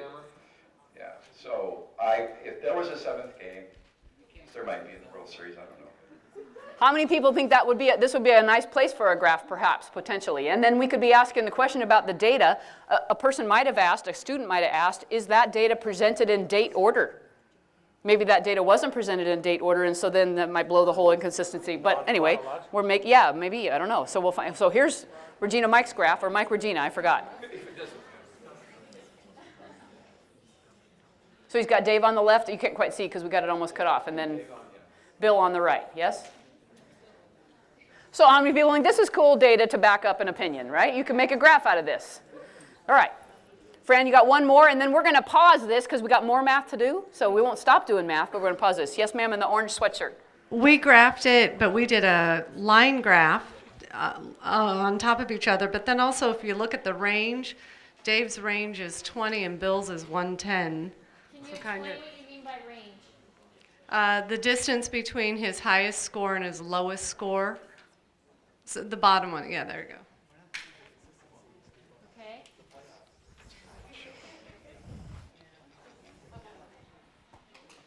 What? I thought you were going to say something. No. I said okay. Okay. So how many people think range is a good idea that could come up in the conversation here? It's something you could capitalize on. Well, and this brings me to another, I'm stepping way out of the system. In American education, we as teachers have typically been asking ourselves when we look at tasks, how can I train my kids to get the right answer on this one? Little tiny world. Where when I said how many people think we could get to a conversation about range, that's a slightly different question I'm asking. What math could my kids encounter and learn about if I give them this task? It's a slightly different question. What math could they learn about? So I can capitalize on that particular math. And so there you are. Look, you caught yourselves. You're already thinking that way. Check you out. Awesome. All right. So we pause the sharing on that? Yeah. No, I bet. There's a lot of you that have really cool arguments that we're not actually hearing right here. So if you heard a cool argument at your table, but we didn't actually get to share, would you raise a hand? Look at all that, all around the room. So we're not capitalizing on that. I apologize. We want to actually give you some tools for how do you structure conversations like we didn't do a great job of right here, hearing everybody's. How could you with children? We got two things to show you. So we're moving on, right? Okay, so here's some good news, bad news. What does a Common Core classroom look like? Good news is we don't know. The bad news is we don't know. But we do know from that middle column on that Howard County, Maryland document that's in the framework that we know what our students have to do, how they're supposed to behave.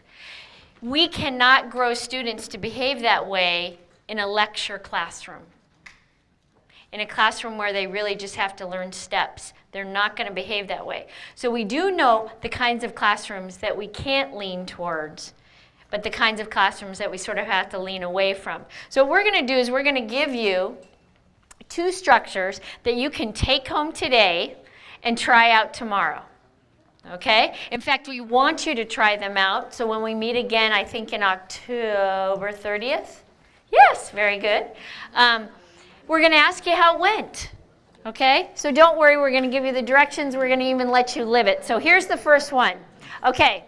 So here, let me set this up a little bit before I give you the question. And everyone, move your slides so you're not looking at them, please. You can cheat, they're not that hard, but it's more fun if you don't. So here's what I want you to do. This first activity, yesterday Kara and I spent all morning looking at Go Math, at a Go Math lesson. And there are a couple things that we want to alert you to, because we're not saying reinvent the wheel. We're just saying use some of these structures, and we'll tell you where we think they could be used the easiest, but you might find other places to use them in a Go Math lesson. So we've been talking about the mathematical practices, and we noticed that in your Go Math lessons you have these little mathematical practices flags. Now you have behaviors that go with that flag. Okay, so now during the math talk of Go Math, you know that you can ask some questions. You know that you can get them to listen to one another, to teach one another, to critique one another's arguments, whatever it was in your column that you were trying to do to build the behavior in the middle column. So this is what we're going to do today.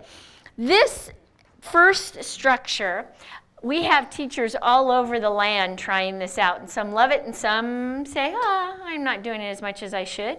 But it gets that first step into mathematics, it gets kids talking. Because what we're finding out about what a Common Core classroom should look like, we know one of the ingredients is kids have to talk. All kids have to talk. So even those quiet ones that have learned really quickly, and I taught first grade forever and then sixth grade forever, nothing in the middle. First graders learn very quickly that if I sit quietly, she might just leave me alone. Not in a Common Core classroom. All kids are talking, okay? So this first activity can go with your problem of the day. Right as you start mathematics, you can get them going. So problem of the day could be a new problem in your little box that's on your lesson plan. It could be a review problem. You might tweak the problem. It's up to you. So here are the guidelines. I'm going to give you a problem to do. And what you're going to do is you're going to work for about a minute, your teacher, so I might make that time a little shorter, all by yourself, figuring out the problem. Okay, you're not talking to anyone, and I'm going to be a drill sergeant about that.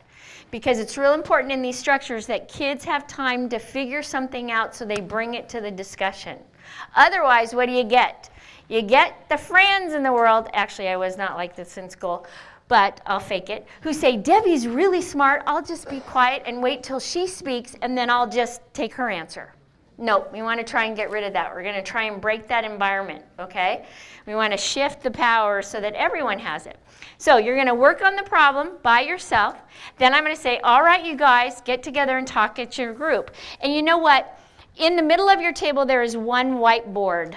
Somebody at your table, get the whiteboard and hold it up so you don't conk your neighbor on the head. Hold it up. Let me see.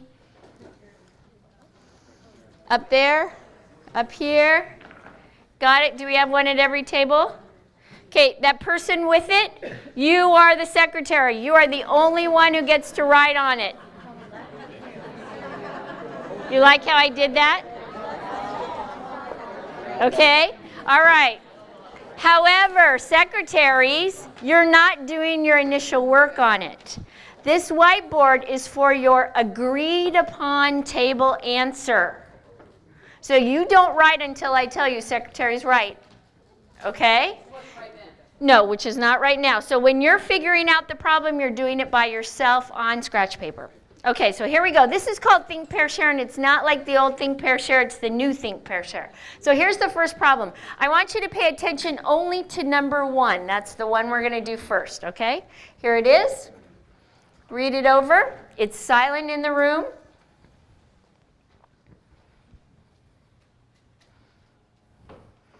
Figure it out by yourself. Okay, secretaries, you want to just get ready. You're not writing anything till, though, at the end. Yeah, you're just doing the first one, not the second one. Talk to your neighbor. Okay, now tables talk, and you're going to come up with one agreed upon answer, and the secretary will write. You have about 2 minutes to do that. If you don't have an answer on, please get an answer on your whiteboard. Okay, Carrie, show, please. Show me. Show me. Everyone else look around. Nope, keep them up, keep them up. Show me, look around. Okay, this is really fascinating because, okay, you can put them down, but don't erase them. The kindergarten first grade group up here said, what do we write on there? What I want you to do in the Common Core is I want you to pause before you answer a question to consider if you have to answer it or not. You might have to throw the question back, which is what I did. And I said, what do you want to write on there? Now, every secretaries, hold up again. If all I wrote was D, kind of show your boards around, and I'm looking at all the boards in the classroom, I might get a different idea that I could write a little bit more. So you see, facilitating that, if I want more than just D, I might have one of these boards or 2 of these boards shown. Thank you, secretaries. So do you see what is happening there? So I'm facilitating the knowledge that's already in the room, and I'm trying to get that to go through. Okay? So it looks like everyone got the right answer. So now I want you to work on the second question. Once again, a minute by yourself, no talking. Okay, secretaries, show me your boards, please. Secretaries, show me, show me. Let me see.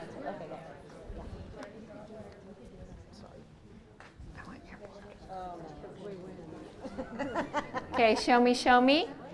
All right, boards down. Okay, so this one is typically what we're starting to do with this structure in Roblet is they do it for warm-up. They do a painfully easy one at first. Then they do a questionable one second. Okay? So the questionable one, the painfully easy one, everyone got the right answer. Okay? Everyone had the same answer. The second one, though, there is an answer that I just want to get some clarification on. Okay? So can we switch to... Yeah, we can. Okay. So, woo, gosh, I'm getting dizzy. Okay, so there are the equivalent fractions. The first 2, everyone had. I want to talk about that third one. Talk with your table and tell me if that fraction describes the problem, yes or no. What do you think about that? Is it equivalent? Does it describe the problem? Talk to your table about that. Look up here. Look at Debbie. I'm hearing some interesting arguing. This is just the warm-up, guys. That's all it is. But if I want 32 kids talking, this is a great vehicle to get them talking. And we're going to see a video in a second about this in a middle school classroom. She does many problems. I would just do 2 at first. Easy, easy, and one that might get you some discussion. So let me hear about the 6/8. 6/8 is equivalent to 3/4 and 75/100s. Who'd like to say something about 6/8, for or against? Okay, go. It just seems that, 75 over 100ths is a direct translation of 3/4. You've got it to the lowest common denominator. But then it seems to be going in the opposite direction to take it up to 6/8.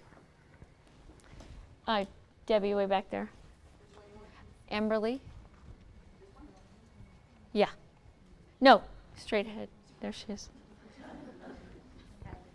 Ever playing devil's advocate. We're looking at 3/4 of the bag left, but if she's at this point going to be sharing equally with her friend, then that would mean there would be 8 portions, and they each would get 3 more portions of it.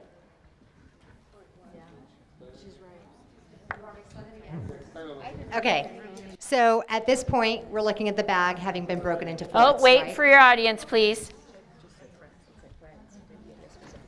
Now, if you had 32 kids, I'd tell you to make eye contact, but it might be a little hard with 110. Okay, go.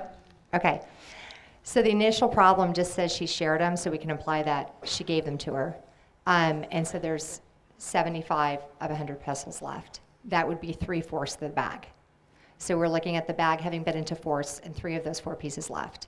At this point, if they were going to equally share and they were going to split what's left in the bag, then there would actually be 8 portions and they would each get 3. Is that what the question is? Oh, okay. It may be. One more. Regina. So it shows here that Wait for your audience, Regina. They're still mulling over that point.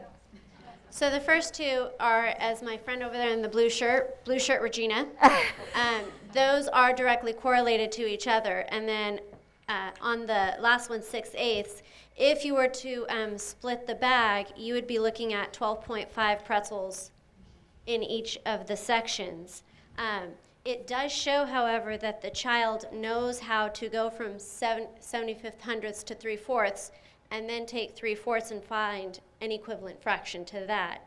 I don't know that it applies directly to the problem, but it does apply to the child's knowledge of equivalent fractions. So do you see what's happening here is all of a sudden now we have more questions. And one of the questions is, do the numbers that we choose, whether it be in a fraction, an equation, or whatever, have to go along with the problem that we're solving? That's part of a viable argument.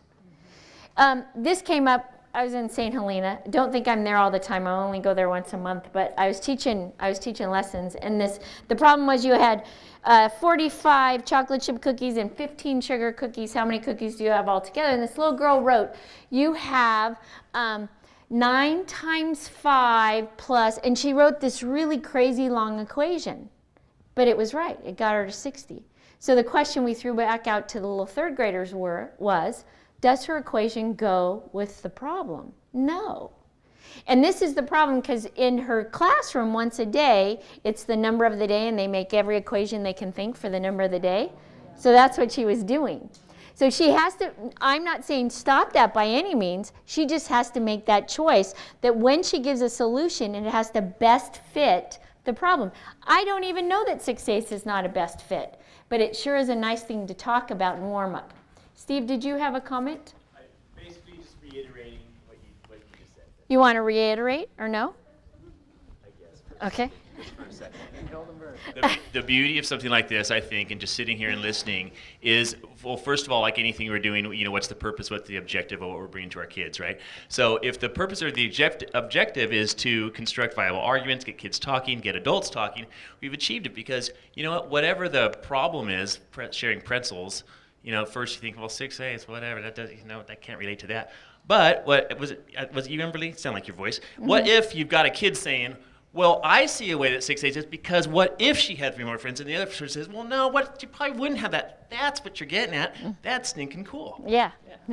You said stinking cool? Stinking cool. Ah, it's stinking cool. Very cool. All right. Yes, one more and then we'll. Just in the question, did it ask show two equivalent fractions that would represent what's in the bag? No, it doesn't. And so, but we have to know that kids can make sense of the fuzziness and that they're going to err on constructing a viable argument, not what the little sugar cookie girl did. Do you see what I mean? Because we didn't say, write an equation that goes with the problem.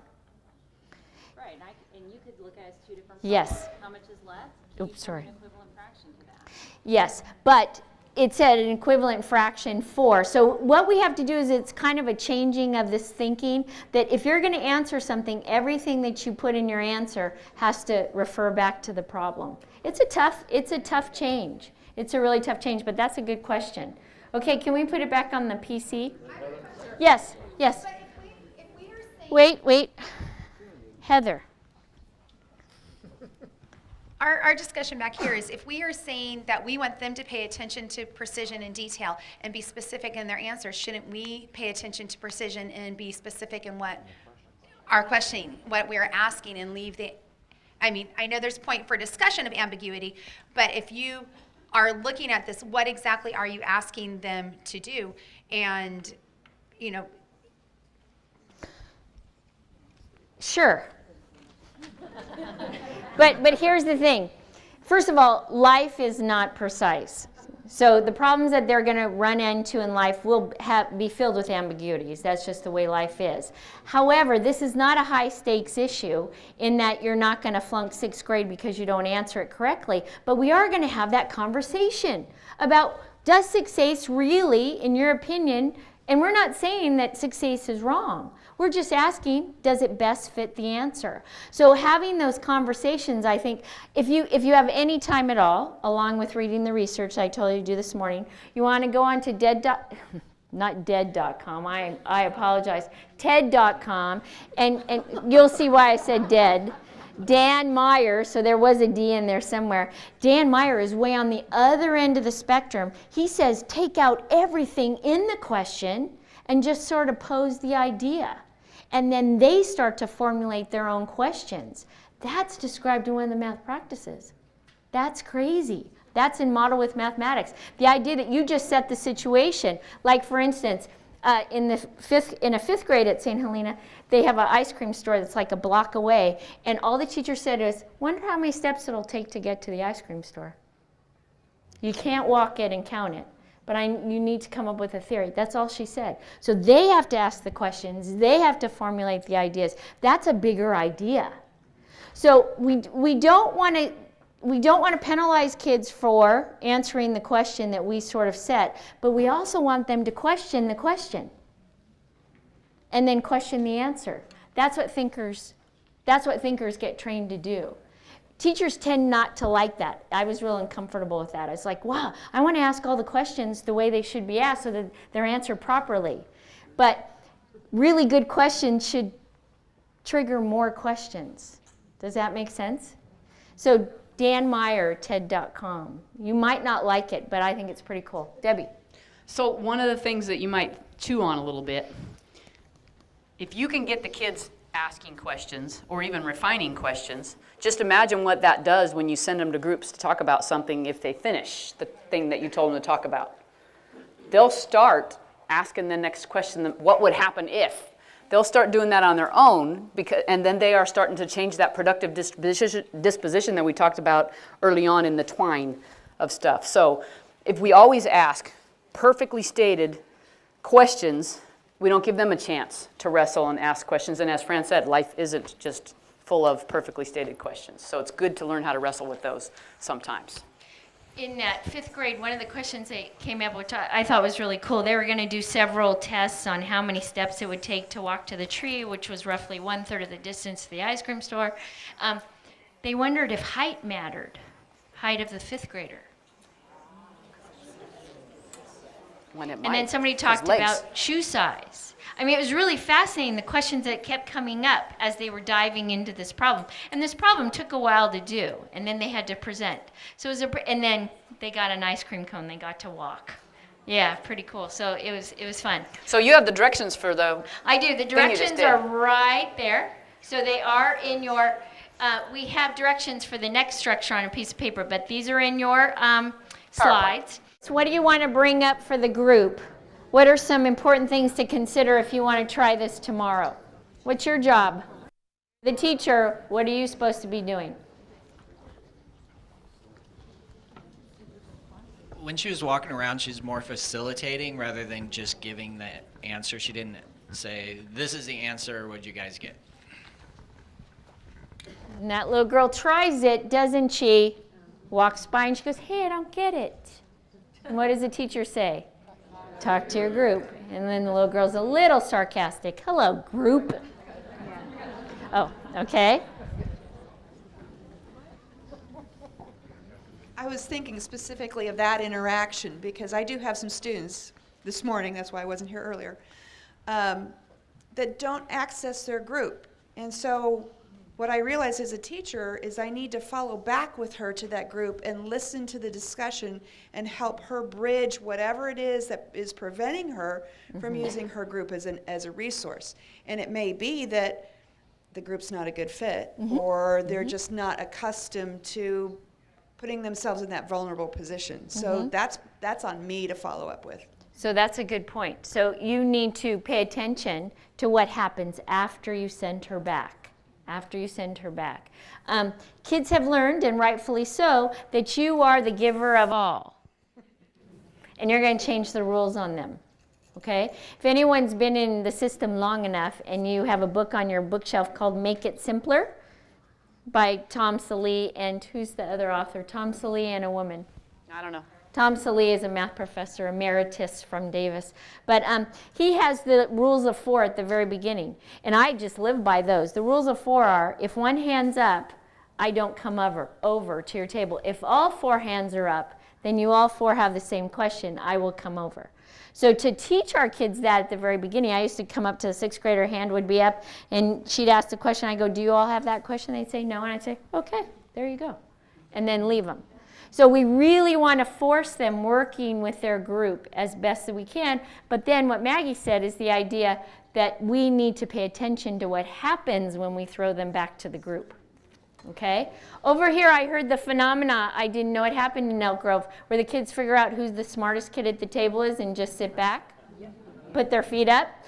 Okay? You are in charge of the partners and the pairs and the groups, and you can change within a problem. So if I give the first problem and I see that Teresa should not be with this group, I move her for the second problem. That's my prerogative. I get to call the groups. You do not. And that's really hard when you're 11. You think that you rule the world, right? It's like, sorry, I'm in charge of the groups.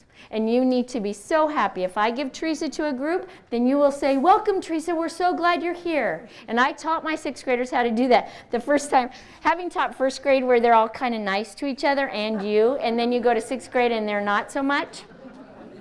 I did a group switch right in the middle of something, and they kind of rolled their eyes, not badly, but enough where it sent a message to Teresa. So I said, oh, this group needs to stay. So at recess time, I said, this is what will happen when Teresa shows up or any kid shows up. You say, welcome, we are so glad you're here. I said, say it. So they said, welcome, so you're so glad you're here. I said, again, welcome, we're so glad you're here. Again, welcome. They did that for 15 minutes. Nobody ever showed up again. Nobody rolled their eyes, nobody, because they all went out to the recess and said, do you know what she made us do?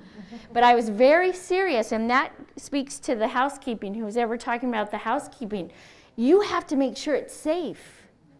And that's part of the details of a classroom, that kids can't even raise an eyebrow, because that'll stop thinking. That'll make me not want to share again, if that's the kind of kid I am. So we really have to be really aware of that. And in any group dynamics, you have to do that. But I would suggest if you don't do a lot of groups in your classroom, do this in partners first. You set the partners. You change the partners if they don't work. You even change the partners. And I've told kids before, you know what, Teresa and Regina, I'm going to put you 2 together because you really, I think you can take off. Now, they may be 2 kids who don't talk with other kids, so I'll put them together to see how they do. I experiment constantly. I want to use the groups to help me help them understand more mathematics. Any other comments about Think, Pair, Share? it really shouldn't last more than 10 minutes. So if you can't, per day. So if you can't get it to 10 minutes with 2 problems, only do 1 problem. And then add a problem as you get better at it. Just my question is, when you're grouping children, I have such extremes in my 4th grade class. I have children that are working at grade level and some that are working at the primer level. You know, a lot of teaching for You can trio them then, okay? So you take the kid who really is so far below and you surround them by 2 kids that they have a chance of understanding. So you don't surround them with the 2 brightest kids. I'm not interested in that. But 2 kids who might be able to tip them over, you see? So you surround them. So those kids get to talk to each other with that 3rd kid there who can join in as well.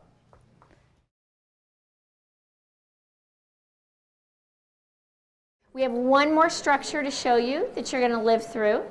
Then you're going to get about a half an hour to go ahead and look. We're going to give you some questions, some tasks that you need to look in your book so that you're ready to try some of this in the next week or so. And then you'll have time to fill out the survey. And then it'll be 3 o'clock. So here we go. Hopefully you're all refreshed. It's 2 o'clock.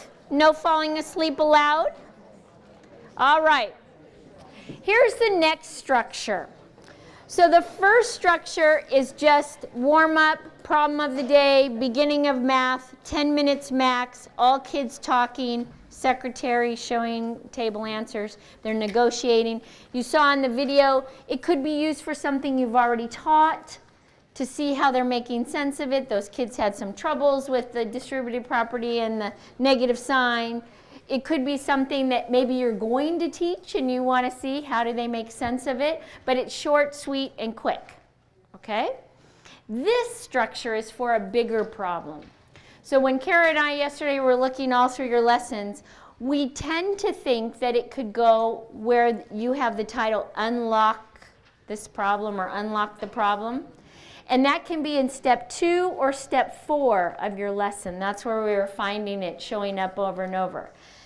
Now, we do want to put a little caution on there. In the Unlock the Problem, sometimes what we saw, I think we were looking at 4th grade yesterday, there was a whole 2-page spread in the kiddo's book with like several strategies on how to solve it.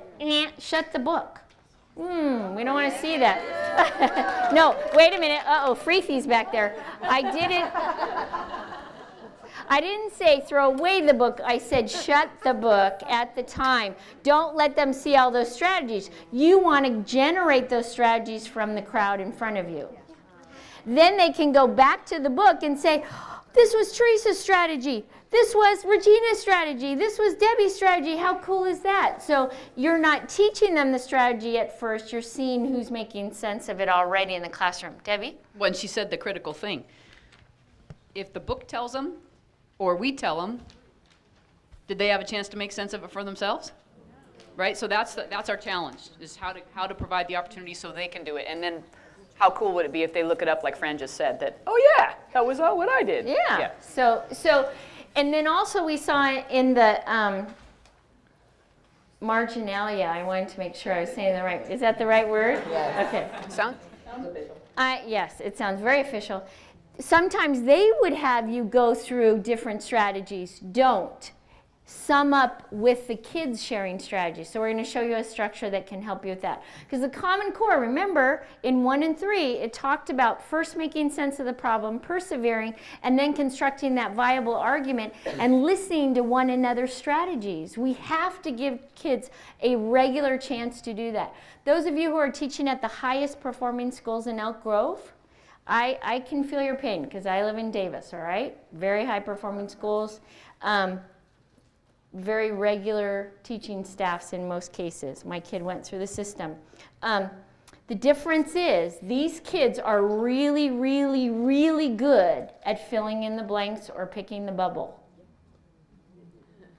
So when you ask these kids to explain themselves, to say why this is right versus this, to do counterexamples, they look at you like, not deer in the headlights, but almost angry.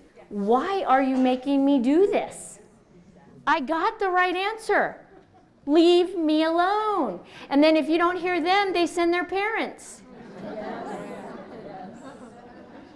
So we have to talk about two things, and I want to make this clear. This is not a tutoring situation. This is a task for communication.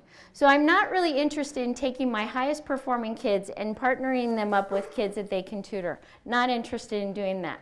However, I am interested in taking my highest performing kids when they try to explain themselves and putting them with someone who can understand them and question and critique what they're trying to say.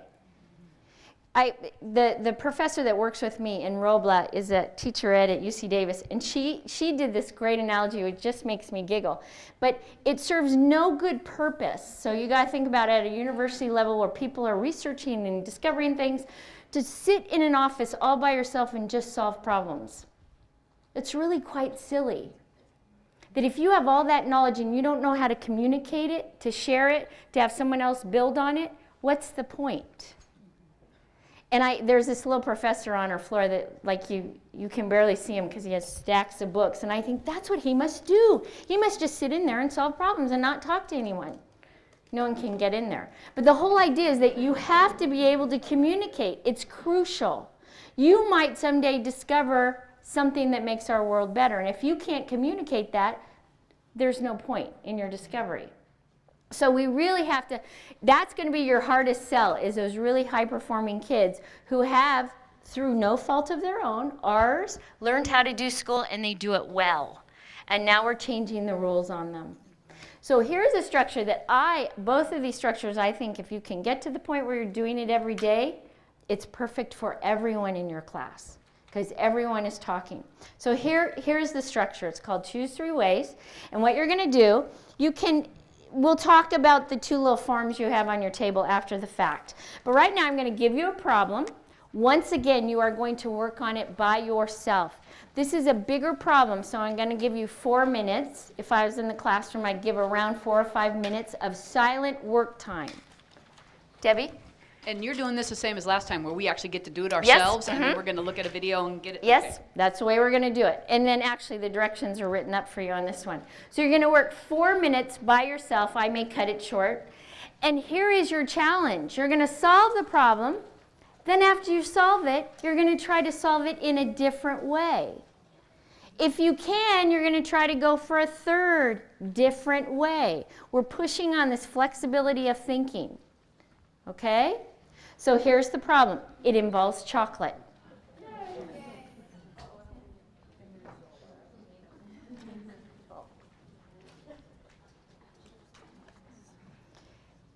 As you solve it, use a piece of paper. We're going to come and eavesdrop. Here's what happens next in this structure. You are going to share your strategy with the people at your table. Since the groups are kind of big, you can half your table or you can work in partners, but you're sharing your strategy. Here's the deal. If someone is describing a strategy you do not have, you may write it down. If your strategy is being written down by someone else in your group, you have every right to ask them a question to make sure they understand the strategy that they're stealing. Because you can't steal a strategy unless you understand it. Okay? It's hard to write down a strategy unless you understand it.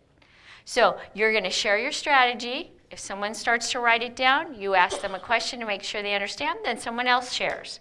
Okay? Debbie and I will still be eavesdropping, so go ahead and talk to your groups. Okay. Comparing to a half. That's what I do. Got 2. Okay. And then common denominator. So what are your names? Bill and? Laura. Okay, so your first strategy, I'd like one of you or both of you, if you like, to share that. Okay, and I want you to share third. I'll call you up and we'll put it on the DocuCam. The one about comparing to a half. You can both go if you want. What's your name? Courtney. Courtney, will you share this strategy right here? Okay, and you're going to share second. Tell me your name. Debbie. Debbie, do you mind sharing this strategy, common denominators? Okay. And you'll share first. Debbie, Courtney, Bill, and Laura. You're going to be okay. I'll help you. Okay. Okay. But Geri has a moment that she's going to share. One of her, what's it called? Tableau. What I would like you to do just for a moment is think about what was just happening within your grade level groups.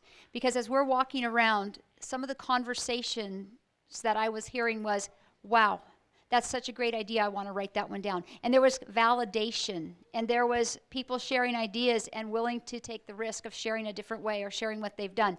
Take 45 seconds to a minute, talk about why those events just happened, what was taking place, what evidence was there that there was validation, genuine listening and caring, all of the things we talked about that build an environment of trust. 1 minute conversation real quick. Or I say it. Okay. Actually, it's kind of cool to be running a PD on so many layers. So we're talking about things you do in the classroom, we're talking about PLCs, we're talking about just education that is just good for everyone. It's going to make us better, it's going to make our kids understand more mathematics. Okay, the next step of this, choose 3 ways, is I on purpose pick 3 kids to share. On purpose. So I'm not asking for volunteers, not interested in that. Because the strategies I'm sharing for distinct reasons. So you were purposeful. Very purposeful. Yeah, nothing is random. Today's not a random day, okay? There are times when I might say it's a random day, I'll take hands, but most of the time I don't. It is a random day, you can pick your own partner. Probably happens 1 day a year. Because I'm using all of that so kids understand more mathematics on purpose, okay? So the first one I want to share, the first person I'm inviting up is Debbie. I don't know where that went, so we'll just lay it here. So Debbie, come on up, and I'm going to help you. Because can I just be honest for a second? I asked Debbie to share, and she said, okay. So and that's going to happen in your classroom. Kids are going to go, I don't know. And you're going to say, I'll be there. Don't worry. I'm going to help you out. Okay, so Debbie, I picked you because you did something we learned last week. You made some common denominators. Could you tell us a little bit about that? Okay, so what I did is I just decided to put them all on the common, or the same playing field, dividing them into 40 pieces and seeing how many of each of the 40 pieces each would have. So let me ask the tables a question, okay? Debbie decided to use common denominators. Please talk to your table. How did she get 2/4 to 40ths? How did she get 3/5 to 40ths? And how did she get 3/8 to 40ths? And then we'll have someone share out, and Debbie will say yes or no. So talk at your table. How did she change those? What did she do? That should be a very short conversation, hopefully, if you understood making common denominators. I'll take a quiet hand. Who'd like to tell Debbie how she got 2/4 to 20 40ths? She multiplied 2/4 by 10 over 10, which is equivalent of 1. She multiplied 3/5 by 8 over 8, equivalent of 1. And she multiplied 3/8 by 5 over 5, the equivalent of 1. Well, Debbie, do you agree? Is that what you did? No. Oh. Debbie? It's a Debbie day. Debbie? Debbie Day. I have an inkling. I heard the other Debbie say that she changed it so they had 40 pieces. So I'm thinking she did the same ending arithmetic as what he said, but I'm thinking she thought of it a different way because she was thinking of them in terms of 40 pieces, but I might be wrong. I don't know. That's my conjecture. Should we hear from one more person? Nancy? I had a question. Oh, yeah. How she came up with 40? Like, why did she pick 40 to get the number? How many people agree that's a good question? Okay, well, I decided that 8 could be divided. Well, I was trying to find something that they could all be divided evenly by. So 4 and 5 and 8 all will go evenly into 40. So then they could be on the same playing field with each other. So Debbie, do you want to tell us how you did get, let's pick 3/5. How did you get the equivalent of 24 40ths from 3/5? I divided 5 into 40 and then multiplied by 3. Okay, so if we had time, we would compare what you said. Tell me your name. Tom, what Tom said. What? Tom Regina. You're going to mess us all up. So what Tom Regina said to what Debbie just said, and we could, and if I needed a little refresher, I could go back to that. But I just got a lot of feedback. Maybe I did teach multiplying by the big 1, and Debbie took it a different route, even though she still got common denominators. So that's interesting information for me. Thank you for sharing. You did good. Was it awful? No. No, okay, very good. All right, thank you. Okay, Courtney. Courtney, come on up. Okay, Courtney, hold this. Check your audience, please. Make sure they're with you. So what I decided to do... Wait, no, Courtney.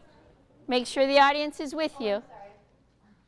And that's another housekeeping detail you have to be diligent about. Because when a kid starts talking, if other people are talking, guess what? The next time the kid starts talking, everyone else starts talking. Okay? So we have to be really, really diligent about that. Okay, Courtney, check your audience. Okay. I made a visual representation of the chocolate bars. So what I did for the first one, I divided it into 4 pieces, and I shaded 2 for 2/4. And then the same for 3/5 and 3/8. So can you tell me, Courtney, I guess it depends on if you like chocolate or not. Which piece are you choosing? 3/5, definitely. Why is that? It's the largest amount. Oh, talk to your table. I have a question, and we'll ask Courtney yes or no. Why did she make all those chocolate bars the same size? Talk to your table about that. Okay. Who'd like to tell Courtney why she made all of the candy bars the same size? Who'd like to tell Courtney why she made all the candy bars the same size? Debbie? Calling on me, or am I getting this gentleman in the back? You're getting Steve in the back. Oh, you remembered his name. Good job. Stinking good. Bill hasn't had a chance yet. I keep... Bill, was that you raising your hand for this table? Wait. You're calling on somebody else? I didn't see him raise his hand.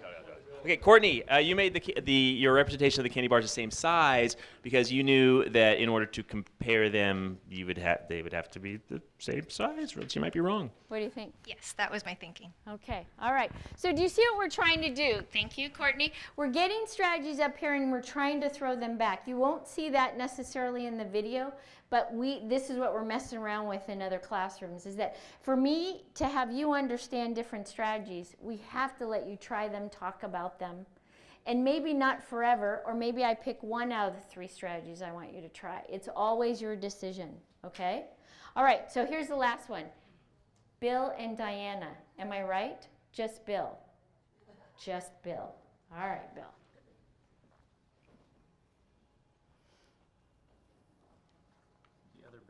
The other Bill? You really are Bill, right? Yeah. Oh, okay, good. It's a double billing. So here we go. We used the first one here, the middle one, excuse me. We said, wait a minute, 2/4 seemed like a half. So and I said, wait, if I could say one of those was a bigger than a half and one was less than a half, then I wouldn't have to convert to common denominators or decimals or do anything else. How strategic of you. Yeah, well, there we go. And so 3/5 was, half would be 2.5 out of 5. So 3/5 is a little bigger than that. And 3/8 is a little less than a half. Wait a minute. I was going to say wait a minute a few seconds ago, but I just got the microphone. Oh, sorry. Say that thing. What was the numerator that you just said in fifths? I think you broke a math rule. Do it again. 2.5 out of 5. 2.5 fifths? You better talk at your table. What is he talking about, 2.5 fifths? Why did he do that? Talk to your table. Okay, 2.5 fifths. Yeah, I love that. That's good. So Bill, I'm watching my time and we have to end pretty soon. But we got the noise back here about 2.5 fifths. So I would have them explain, but I'm going to say. So I went, 2.5 fifths. So you can think about equivalent fractions to 1/2 even when the denominator is odd. And you are kind of breaking a rule, but who cares if you think it, right? And who cares if it helps you get which is bigger, which is smaller, faster. And I have to tell you, this is all through the fraction standards in the Common Core. It talks about not just in fractions, but in numbers, benchmark fractions. And that means there is a fraction you know a whole lot about, so you can use it to compare against, to make decisions with, because you know where one half lies no matter what disguise it has on. Okay? Thank you, Bill. Okay, so Bill, take your stuff. And what I would say, and I want to show you the video, thank you so much. You don't know this, but I on purpose made Bill share less because my lesson might be on benchmark fractions. So you see, I get to order how people share based on what I'm going to go into next. So if I'm going to teach about benchmark fractions, he just set it up beautifully for us. Yes, Regina. What do you do? What do you do if you're doing the unlock the problem and you, like, I know there's one lesson in 4th grade, you're looking for 4 specific strategies. The class only comes up with 1 or 2. I got an answer. You got an answer? You answer. You could lie and say, some kids next door thought of this. What do you guys think? Or that's a thing you can do. I have a better answer. You can say, so I spent... Okay. What happened to the safety in the room? Here's a secret. Debbie and I have known each other for a really long time. We've overflowed toilets together. We've done all kinds of things. Don't even go there. Anyways. I don't know why she shares these things. What you could say, and this is what my robo teachers say, is, I spent the day yesterday with those crazy math ladies that are my teachers, and they said you could do it this way. Do you believe them? So you could sort of blame us. Because really, all you're caring about, can they make sense of another strategy? That's what you're... Now, they may not choose that strategy to figure out when they're figuring out a problem, and that's okay. You're just setting up the menu for them. That's what you're doing. Here we go. So 2 bits of advice. Don't say you're going to do think, pair, share, and choose 3 ways or find 3 ways every single day. Give yourself some baby steps. They're hard to do. When you do find 3 ways for the first time, you may only get 1 solution. If you get a second solution, that person has to share. Okay? So you may just get, it's going to take some time. Remember, you're putting your kids on the same process you're on. So they're going to fight you a little bit. They're going to, just a little funny thing, in St. Helena, there was a little 2nd grader. She wrote a big 3 as her answer. I don't even know what the problem was. And then she drew a picture of her head with a thinking bubble. And I said, how did you solve it? And she said, I thought about it. And she pointed to the picture.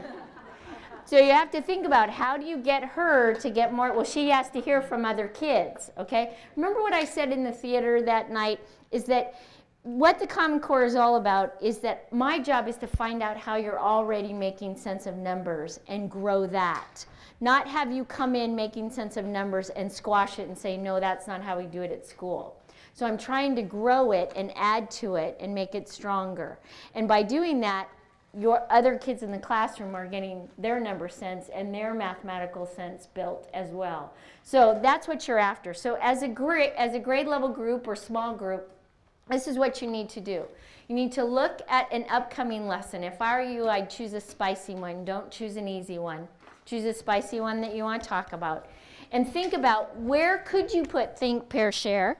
Where could you put choose 3 ways? I'm disappearing for a second. And then you have to cite problems you're going to use for each. Now remember, in think, pair, share, you want to use a really easy problem to get them used to the structure, and then if you're brave, a harder problem. In choose 3 ways, find 3 ways, you want to pick up more of a word problem. We found out in 2nd grade there isn't an unlock the problem. She couldn't find it. So you can use your hot problems. Take a look at that. Okay? So Debbie and I and Geri and Kara and anyone else might eavesdrop on your conversation. So if you have a question, just holler at us.